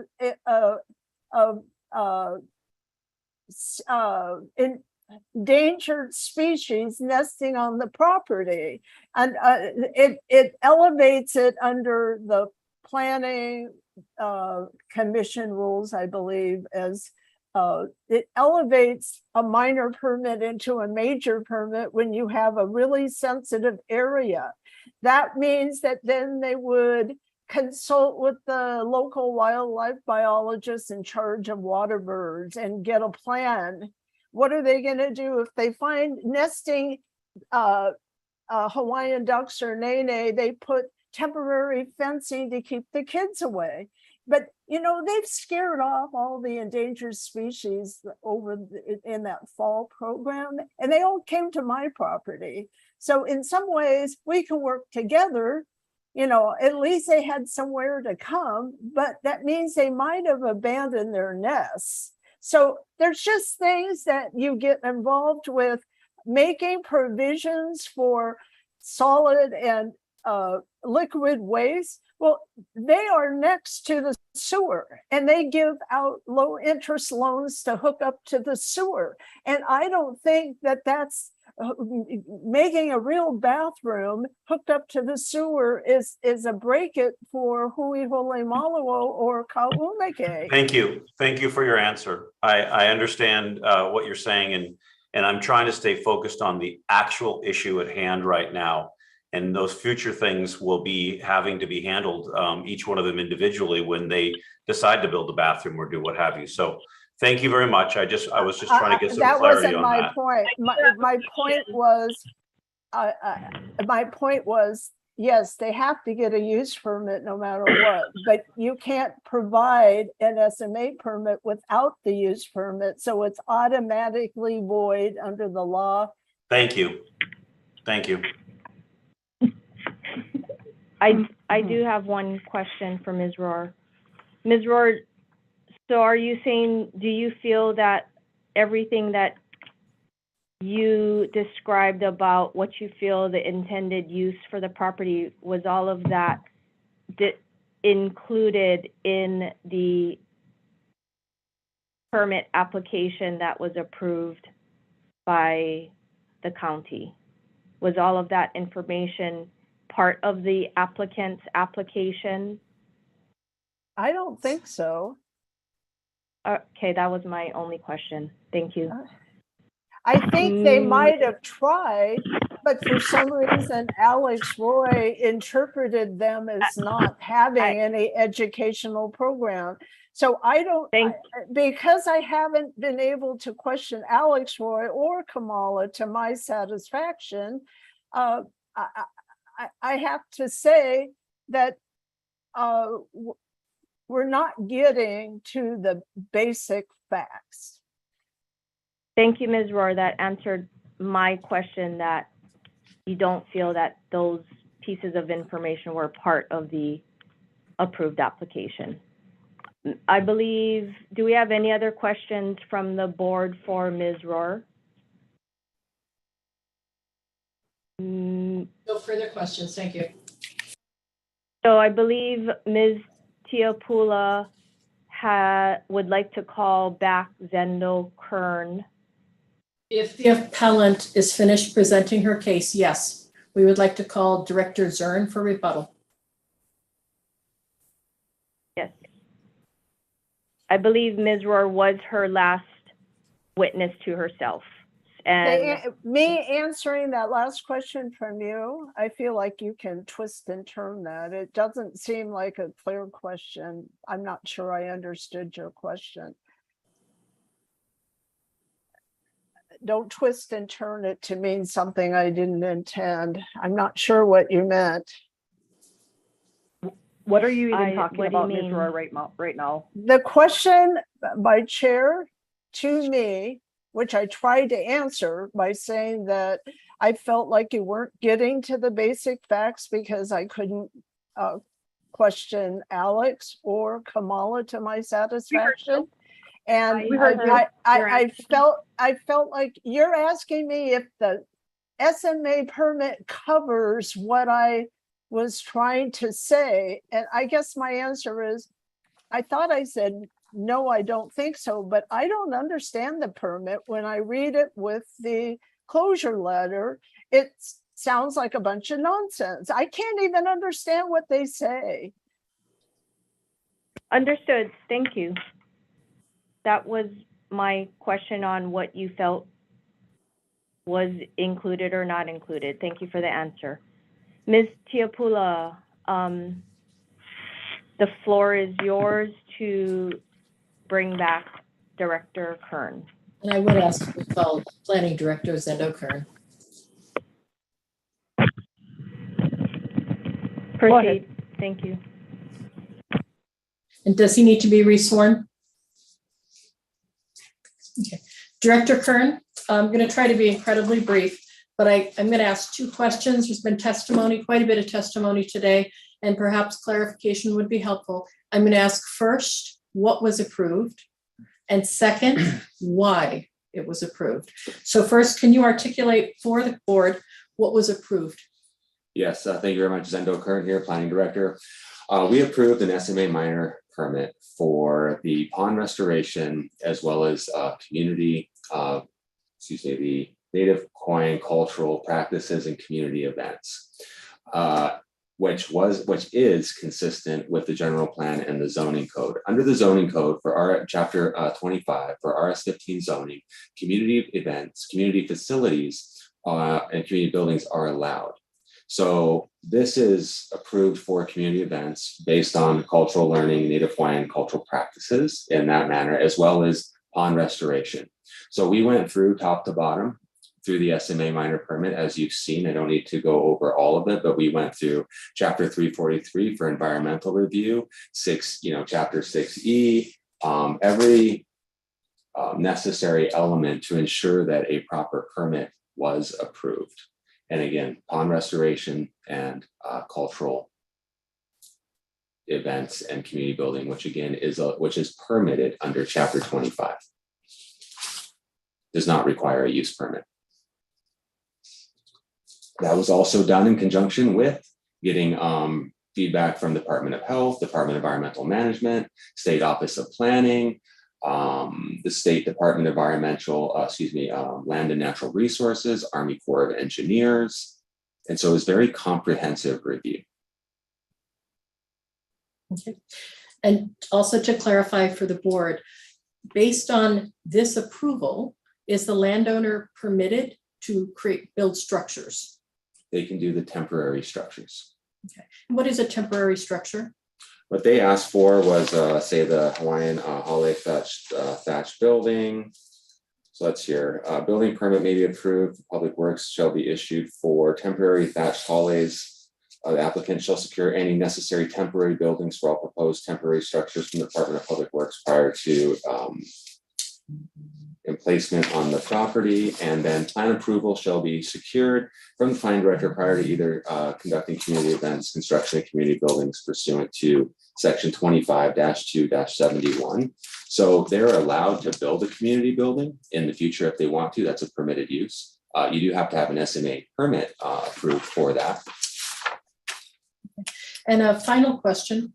There has been a great deal of talk about a school. Did you approve a school? No. What did you approve? We approved the SMA minor permit. That would be for pond restoration and the community building, community facilities, which would be for then the practices that I've said many, many times so far.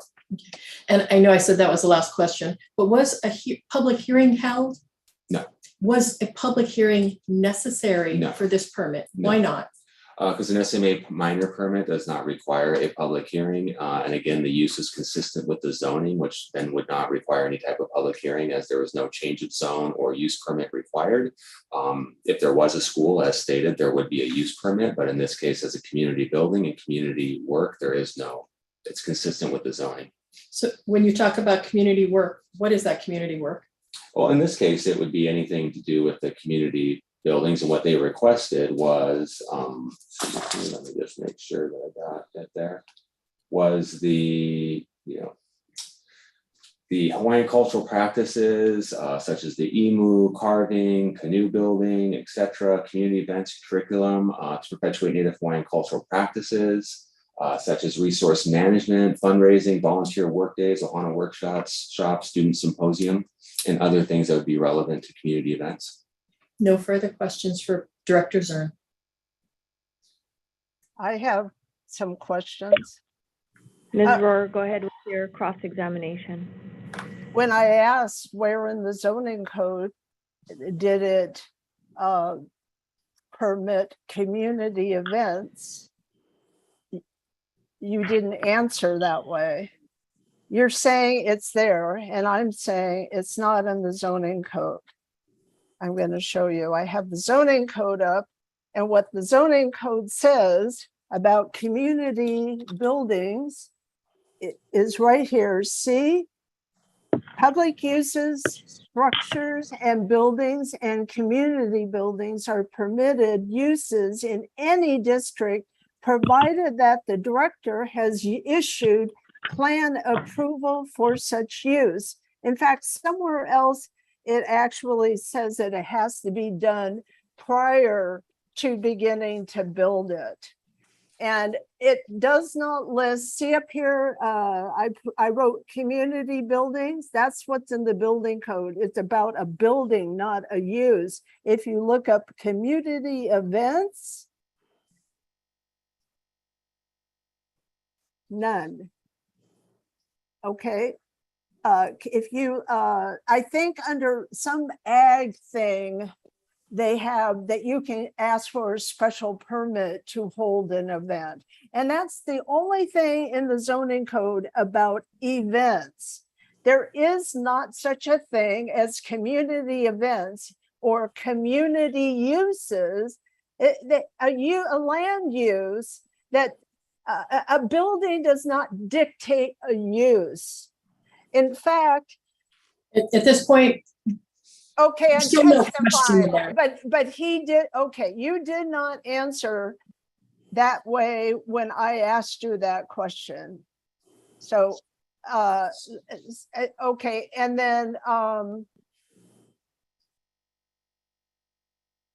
so I do you think maybe you're mistaken that the zoning code permits community uses and events to the degree that what you've approved for fundraising, makahiki games, all of this sort of thing in the residential neighborhood? Thank you for your question. Under Chapter 25, Section 25-5-3 is the use list of permitted uses. The first use would be adult daycare homes. And I would suspect that if that's listed as a permitted use, that they would be able to do adult daycare homes. Thank you for that. Number 3 is community buildings as permitted under Section 25-411. So as stated as a permitted use as a community building, that would then allow for community type uses, such as the other list there. Correct? That's just the logic. Now you go back to 25-411, that requires the plan approval. As such, we condition the SMA permit to require plan approval before that. Now, the applicant has to work through and administer the SMA, comply with the SMA permit, which is why we put that in there. So yes, to answer your question, it's a permitted use as number 3 under section 25-5-3, number 3. Okay, it's a permitted use in every district. My other question is, making these hollies temporary, did you realize that chapter 46 has a provision for each county to implement building codes for building traditional thatched holly? Yes. Okay, now when they say that each county is to promulgate, and the county of Hawaii did so, it doesn't say to promulgate temporary structures. It says to create building codes for building holly. And have you read those? So there's two different elements there. There's the ability to do temporary structures, and there's also the ability to do the community building. Okay. I'm saying that by saying it's a temporary structure, it's somehow defined chapter 46 that commands that the counties develop permitting for them. And the other thing is, when you read the building code, it's all about fire regulation. And it actually is all about keeping them from going up in flames. And so the rules they're all about safety. And so when you issued that temporary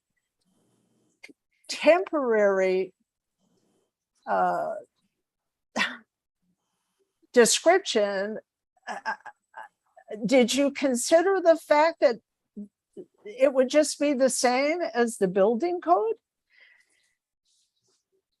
We administer from an SMA standpoint, and from a building code perspective, we don't have the purview over that. That'd be the Department of Public Works Building Division, and they will have to comply with all those rules and regulations.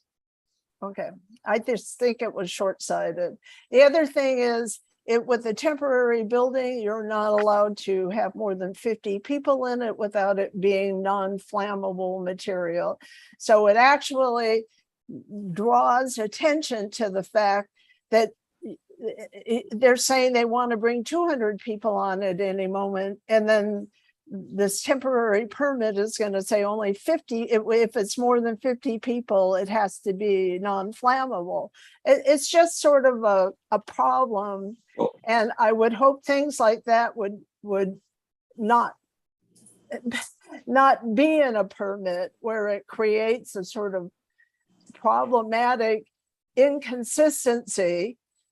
That's why condition 2 says the applicant shall secure all necessary approvals and permits from other affected federal, state, and county agencies as necessary to comply with applicable laws and regulations.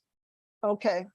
Now, my other question before was about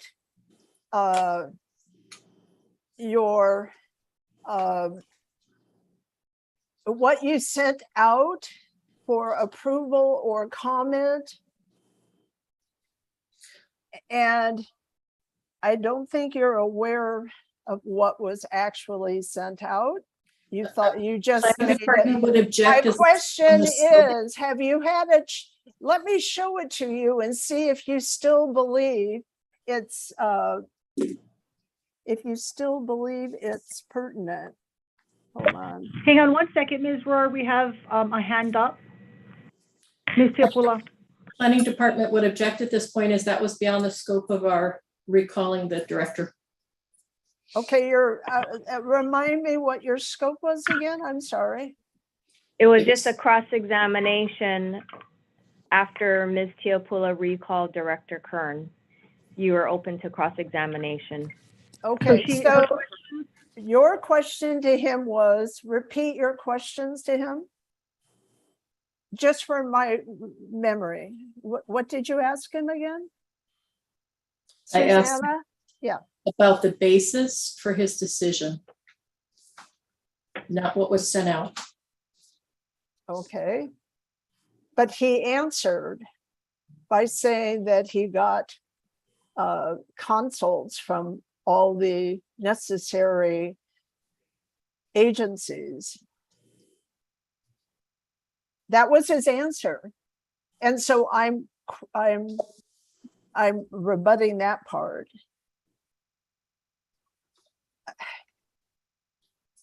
He can say it, but he needs to be aware of what they got to look at. Hold on, it takes a while for my thing to come up.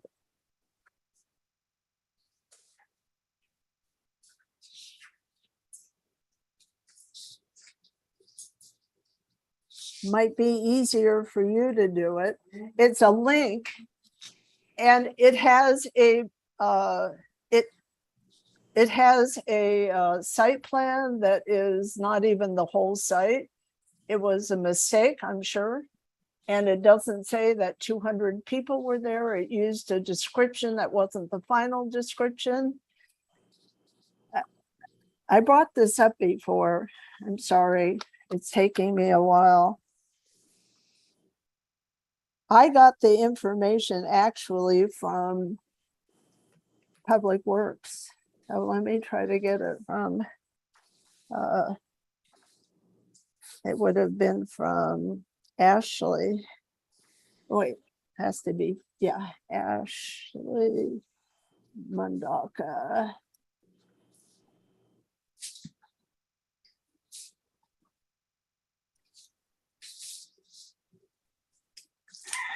I'm losing contact here. What is the question on cross-examination? Okay, the cross-examination is that I'm challenging his statement that he submitted the application to the relevant agencies because Well, then you have to ask some questions. I did. I said, No, that's okay. Where we go now? Plan, that's what I don't understand. You ask some questions, he answers, and then in summation, you can argue his answer wasn't right, this or that, or it was wrong, or it was right, or whatever. And then we decide based on your summation, based on the answers he gave, you can argue that later. But right now you're making testimony on every single question. I'm sorry. I apologize. So, and, Director, it's gonna be 4 o'clock on a Friday afternoon soon, and we all have things to do. Okay. So let's move on. I'll stop. To please you. No, I don't need to be pleased. I mean, I'm concerned with the procedure here. That's all. I'm done with my cross-examination. Thank you. Thank you, Ms. Director Kern. The planning director has no further witnesses or testimony. Thank you, Ms. Teofilo. So now,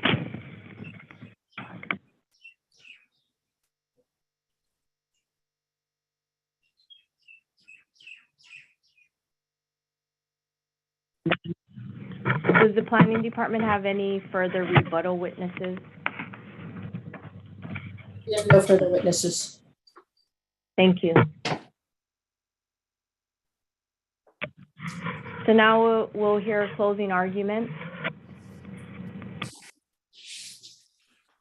Yeah.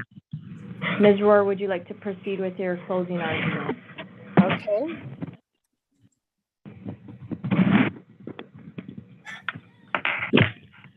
It's simple.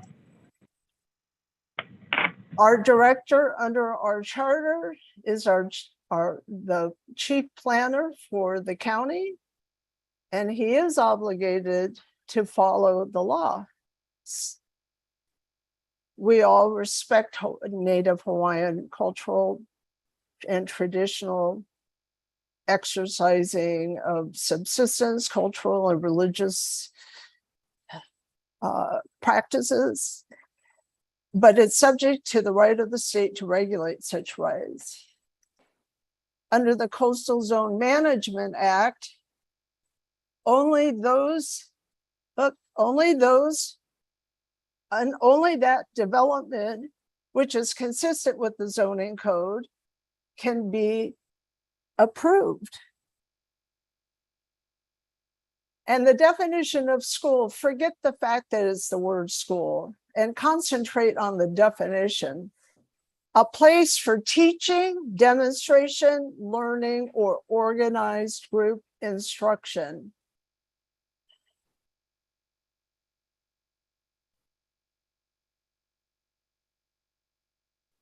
These flyers were sent in accompanied by an email explanation of how it is relevant to my complaint that they're holding classes next door without a use permit.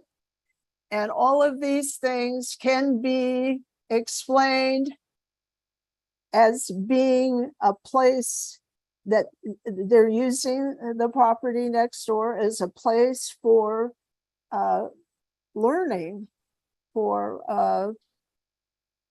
a place for teaching, demonstration, learning, or organized group instruction. It provides Olelo Hawaii, Aina, and Iki Hawaiian experiences. Just because the word experiences is in there doesn't mean that it's not a place for teaching, demonstration, learning, or organized group instruction. It goes on, and it's in Hawaiian. And when you look up those words and you look up the latest in Hawaiian teachings, they teach Olelo Hawaii by observing nature and talking about it and learning with their hands and farming and fish farming. All of those things are good, and I'm not challenging their program.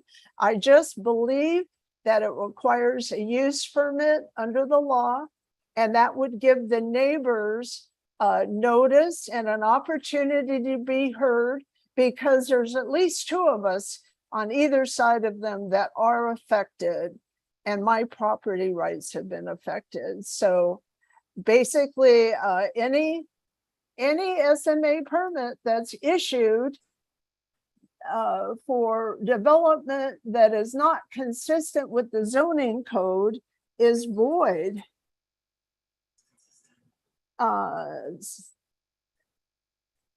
And it just means they need to get a use permit. Why everybody's fighting me, I don't know, but I'm trying to get this resolved as quickly and easily and without litigation so that they can continue on their way and move forward. I'm just going to sum it up like that. They, even though it may appear as though I'm against what they're doing, it's not actually true. I'm just trying to clarify with all these documents, whether they were considered or not by the director. He should consider them now and settle and realize that we just need to move forward. But that would probably need Hui Hole Maluo's agreement to move forward. I'm going to go ahead and say that's my closing. Thank you, Ms. Rohr. Ms. Tiapula. The planning director will also be brief. This proposed development was consistent with the Hawaii County General Plan and the zoning code.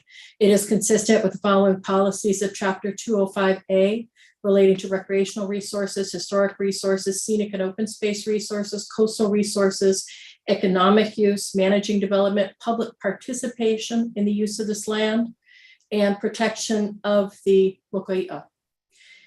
The proposed development conforms to the requirements of Chapter 343 HRS regarding environmental impact statements and the findings by the director that the proposed project will not have significant adverse environmental or ecological effect on surrounding properties or on that property is neither ambiguous, arbitrary, nor erroneous. We submit we have established a valid basis for the decision to approve the permit, also that no violation in fact occurred.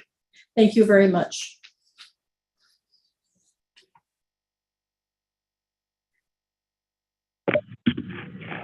Thank you. Are there any questions by the board for either parties?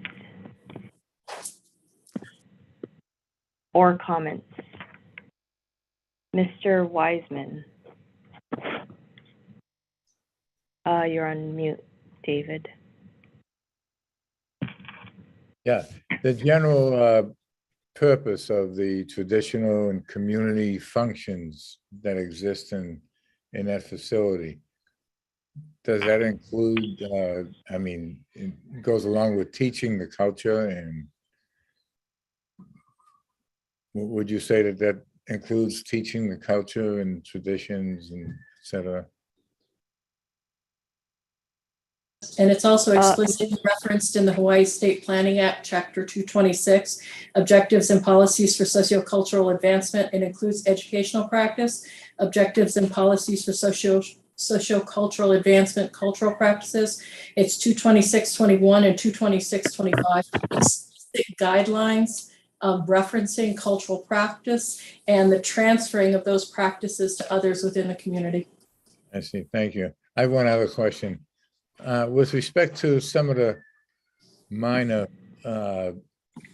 disturbances that the petitioner alleges, such as the 5 porta potties close to, within view of her place and so on, and the smoke traveling over to her house, do you have the authority, or do you have persuasive authority with other contacts who would have such authority to, just make some adjustments to these matters? The Department of Health would regulate any concerns about health, and those questions would be appropriately directed to Department of Health, but it is actually a condition of the permit that they comply with all regulations and requirements of Department of Health. So if there are any concerns about health, that they're already being directed to comply with those conditions. I see. Thank you. That's all I have.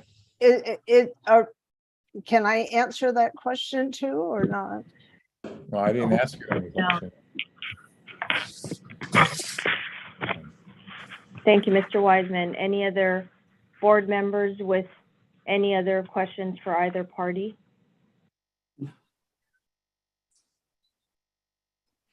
Seeing none, there's just one thing I want to remind the board of our jurisdiction or our purview in this matter. Ms.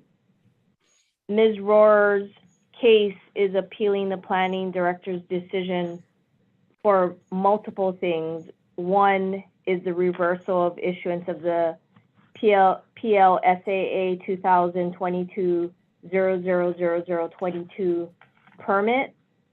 The second request in her appeal is to close files PLSAA 2022-000057 and PLSMM 2022-000022. Third, her appeal is requesting issuing an order directing the planning director to issue a notice of violation and in order to comply. And fourth, her appeal is requesting taking steps to institute criminal charges under section 25-2-31.A, a reversal of the director's issuance of PLSAA 2022-000022. I have something, there's something that's come to light. There's a Supreme Court case right now that I was listening to about this issue of a criminal violation. It's not really a criminal violation anymore. They put it into Chapter 701 and it's a civil violation, but the zoning code isn't updated to reflect that. Excuse me, that's what I'd like to. I would like to say that I am not asking for you to bring criminal charges against him. Thank you. Thank you for that clarification. If I may finish. So to round out what the board's responsibility and jurisdiction is, we are only responsible and have jurisdiction over item number 1, reversing the issuance of POSAA 2022-000022. Other than that, it is outside our jurisdiction to address any of the other three items on the appeal made by Ms. Rohr. That being said, do you have anything you want to say? That being said, with no further questions from any other board members, do we have a motion on this? Yeah, I have a motion that I'd like to go. Hang on a second. One second. Sorry, my mistake. We are now closing the evidence on this case, and then we can move to making a motion. So we are officially closing the evidence and presentations of all matters on the case. Mr. Wiseman. Yes, I'd like to, I'm making a motion to go back into executive session to run a couple of things by our legal counsel.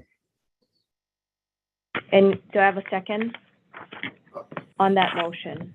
I have a second by Ms. Psyche to go into executive session. Can we, any discussion?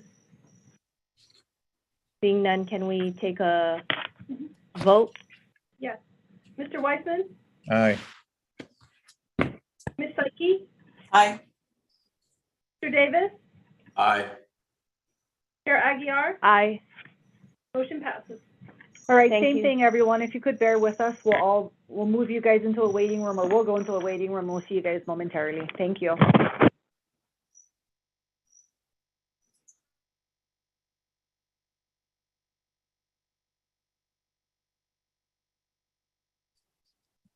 How to do this.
Yes, go to leave breakout room, right there.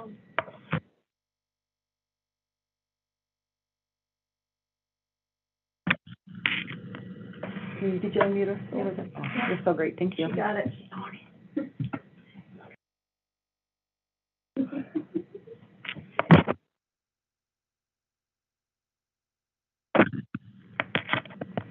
We're back. Hang on one second, we need Ms. Rohr. Oh, there. Ms. Rohr? Can everyone turn their cameras back on?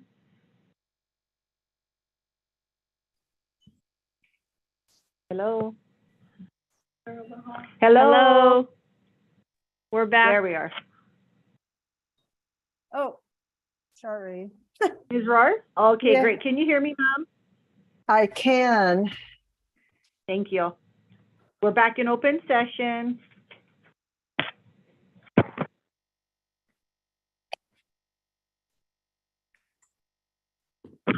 Thank you, everybody. I believe everybody's cameras who needs to be on are on.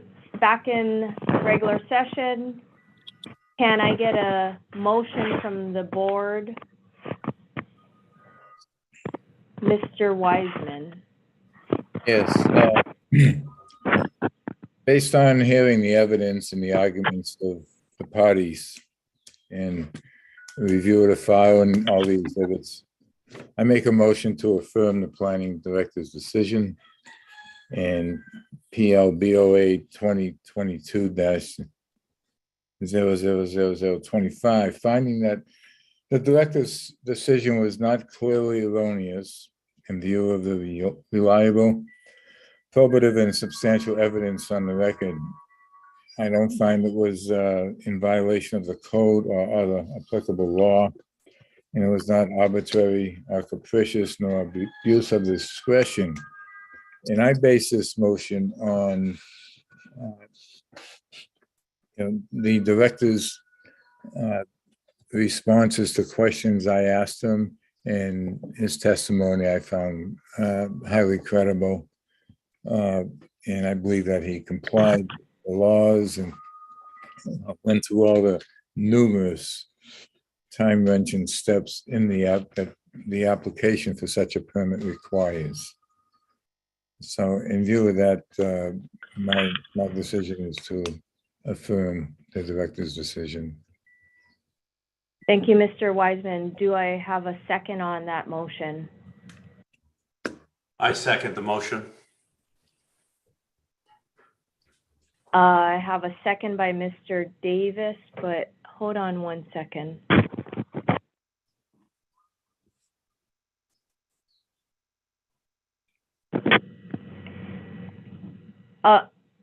May I just affirm I have a second by Mr. Davis on that motion, and we are now open for discussion. Any of the board members have anything they'd like to say? Mr. Davis.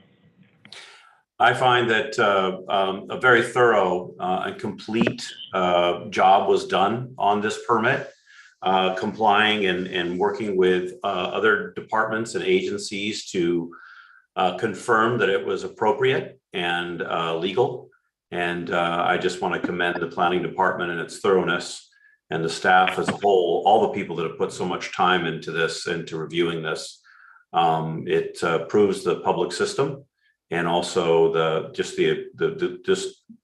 gross amount of hours, people hours put into this whole process in planning and preparing, as well as in hearing and on the appeal. So I thank you all, and thanks to the planning department for a job well done. Thank you, Mr. Davis. Any other board members have any comments? I'd like to add that Go ahead, Ms. Syke. the director did his due diligence in having a very thorough and complete review of what needed to be checked out. And it was a lot. And I do appreciate the work that was put into it. Thank you, Ms. Syke. Mr. Wiseman. Yes, Madam Chair, I would move to modify my motion to include those comments on discussion. I do have something additional to say. I do want to thank all of the board members, and again, acknowledge that we did do our due diligence in reviewing over more than 3,000 pages worth of documents. I think we did a thorough job in seeing all of the exhibits presented to us from both parties. And I just wanted to say one thing to Ms. Rohr, that we do acknowledge some of the challenges that you feel that you're experiencing with your neighbor. And although maybe outside of this hearing, there are other means to perhaps address some of your concerns or activities that you feel are not in compliance or congruent with what the permit was that was issued. So thank you for your time. I did just, Sure. Madam Chair, I would also move to add your comments into my motion. So the motion would be modified to incorporate three comments made by the three members. thank you. And do I need a second on that? So can I get a second on? I'll Mr. second the Wiseman? motion. Thank you, Ms. Psyche. Ms. Psyche seconds. And can we get a vote on that motion? Yes, Mr. Wiseman, Yes. Mr. Davis, Yes. Ms. Psyche, Aye. Chair Aguirre, Aye. motion passes. Okay, so Ms. Tiapula and Ms. Rohr, according to our rules, both parties, I'll clarify, had the opportunity to submit proposed findings of fact, conclusions of law, and a decision and order that reflects the decision made by the board with the basis articulated this afternoon. Ms. Tiapula, you have 15 days to submit that proposed FOF COL decision and order. Please provide Ms. Rohr with a courtesy copy in the event she wants to stipulate, but Ms. Rohr, you are likewise, as I know you know, free to submit your own proposed FOF COL decision and order to the board. At our next hearing, our next regular hearing, which is one moment, in December, we will be in Kona. And Ms. Rohr, for your, on December 9th at the West Hawaiʻi Civic Center, but we can make arrangements for the adoption of your proposed FOF COL decision and order, Ms. Rohr, via Zoom. So we'll do this particular matter, planning DOA 2022-25 via Zoom. The rest of the hearing will be in person, and the board will adopt either one of yours or a combination of the two at that next hearing. Are there any questions from you, Ms. Tiapula? I see you shaking your head no. No. Ms. Rohr, how about? Okay, Ms. Rohr, how about you, ma'am? No, let's just make this quick so I can get into court. Thank you. We will see you in December, Ms. Rohr. We will see Okay. everyone else. Everybody else is excused. Thank you, Director Kern. Thank you, everyone. It's currently 3:32 p.m. We're going to adjourn, Madam Chair. Motion? Motion to adjourn. Can I get a motion to adjourn? I so move to adjourn. Second. So motion by Mr. Davis and a second by Mr. Wiseman. Any discussion? Seeing none. All those in favor? Aye. Aye. Any opposed? Nay? Seeing Thank none. you. All right, we're adjourned for the day at 3:33 p.m. Have a great weekend. Have a good week.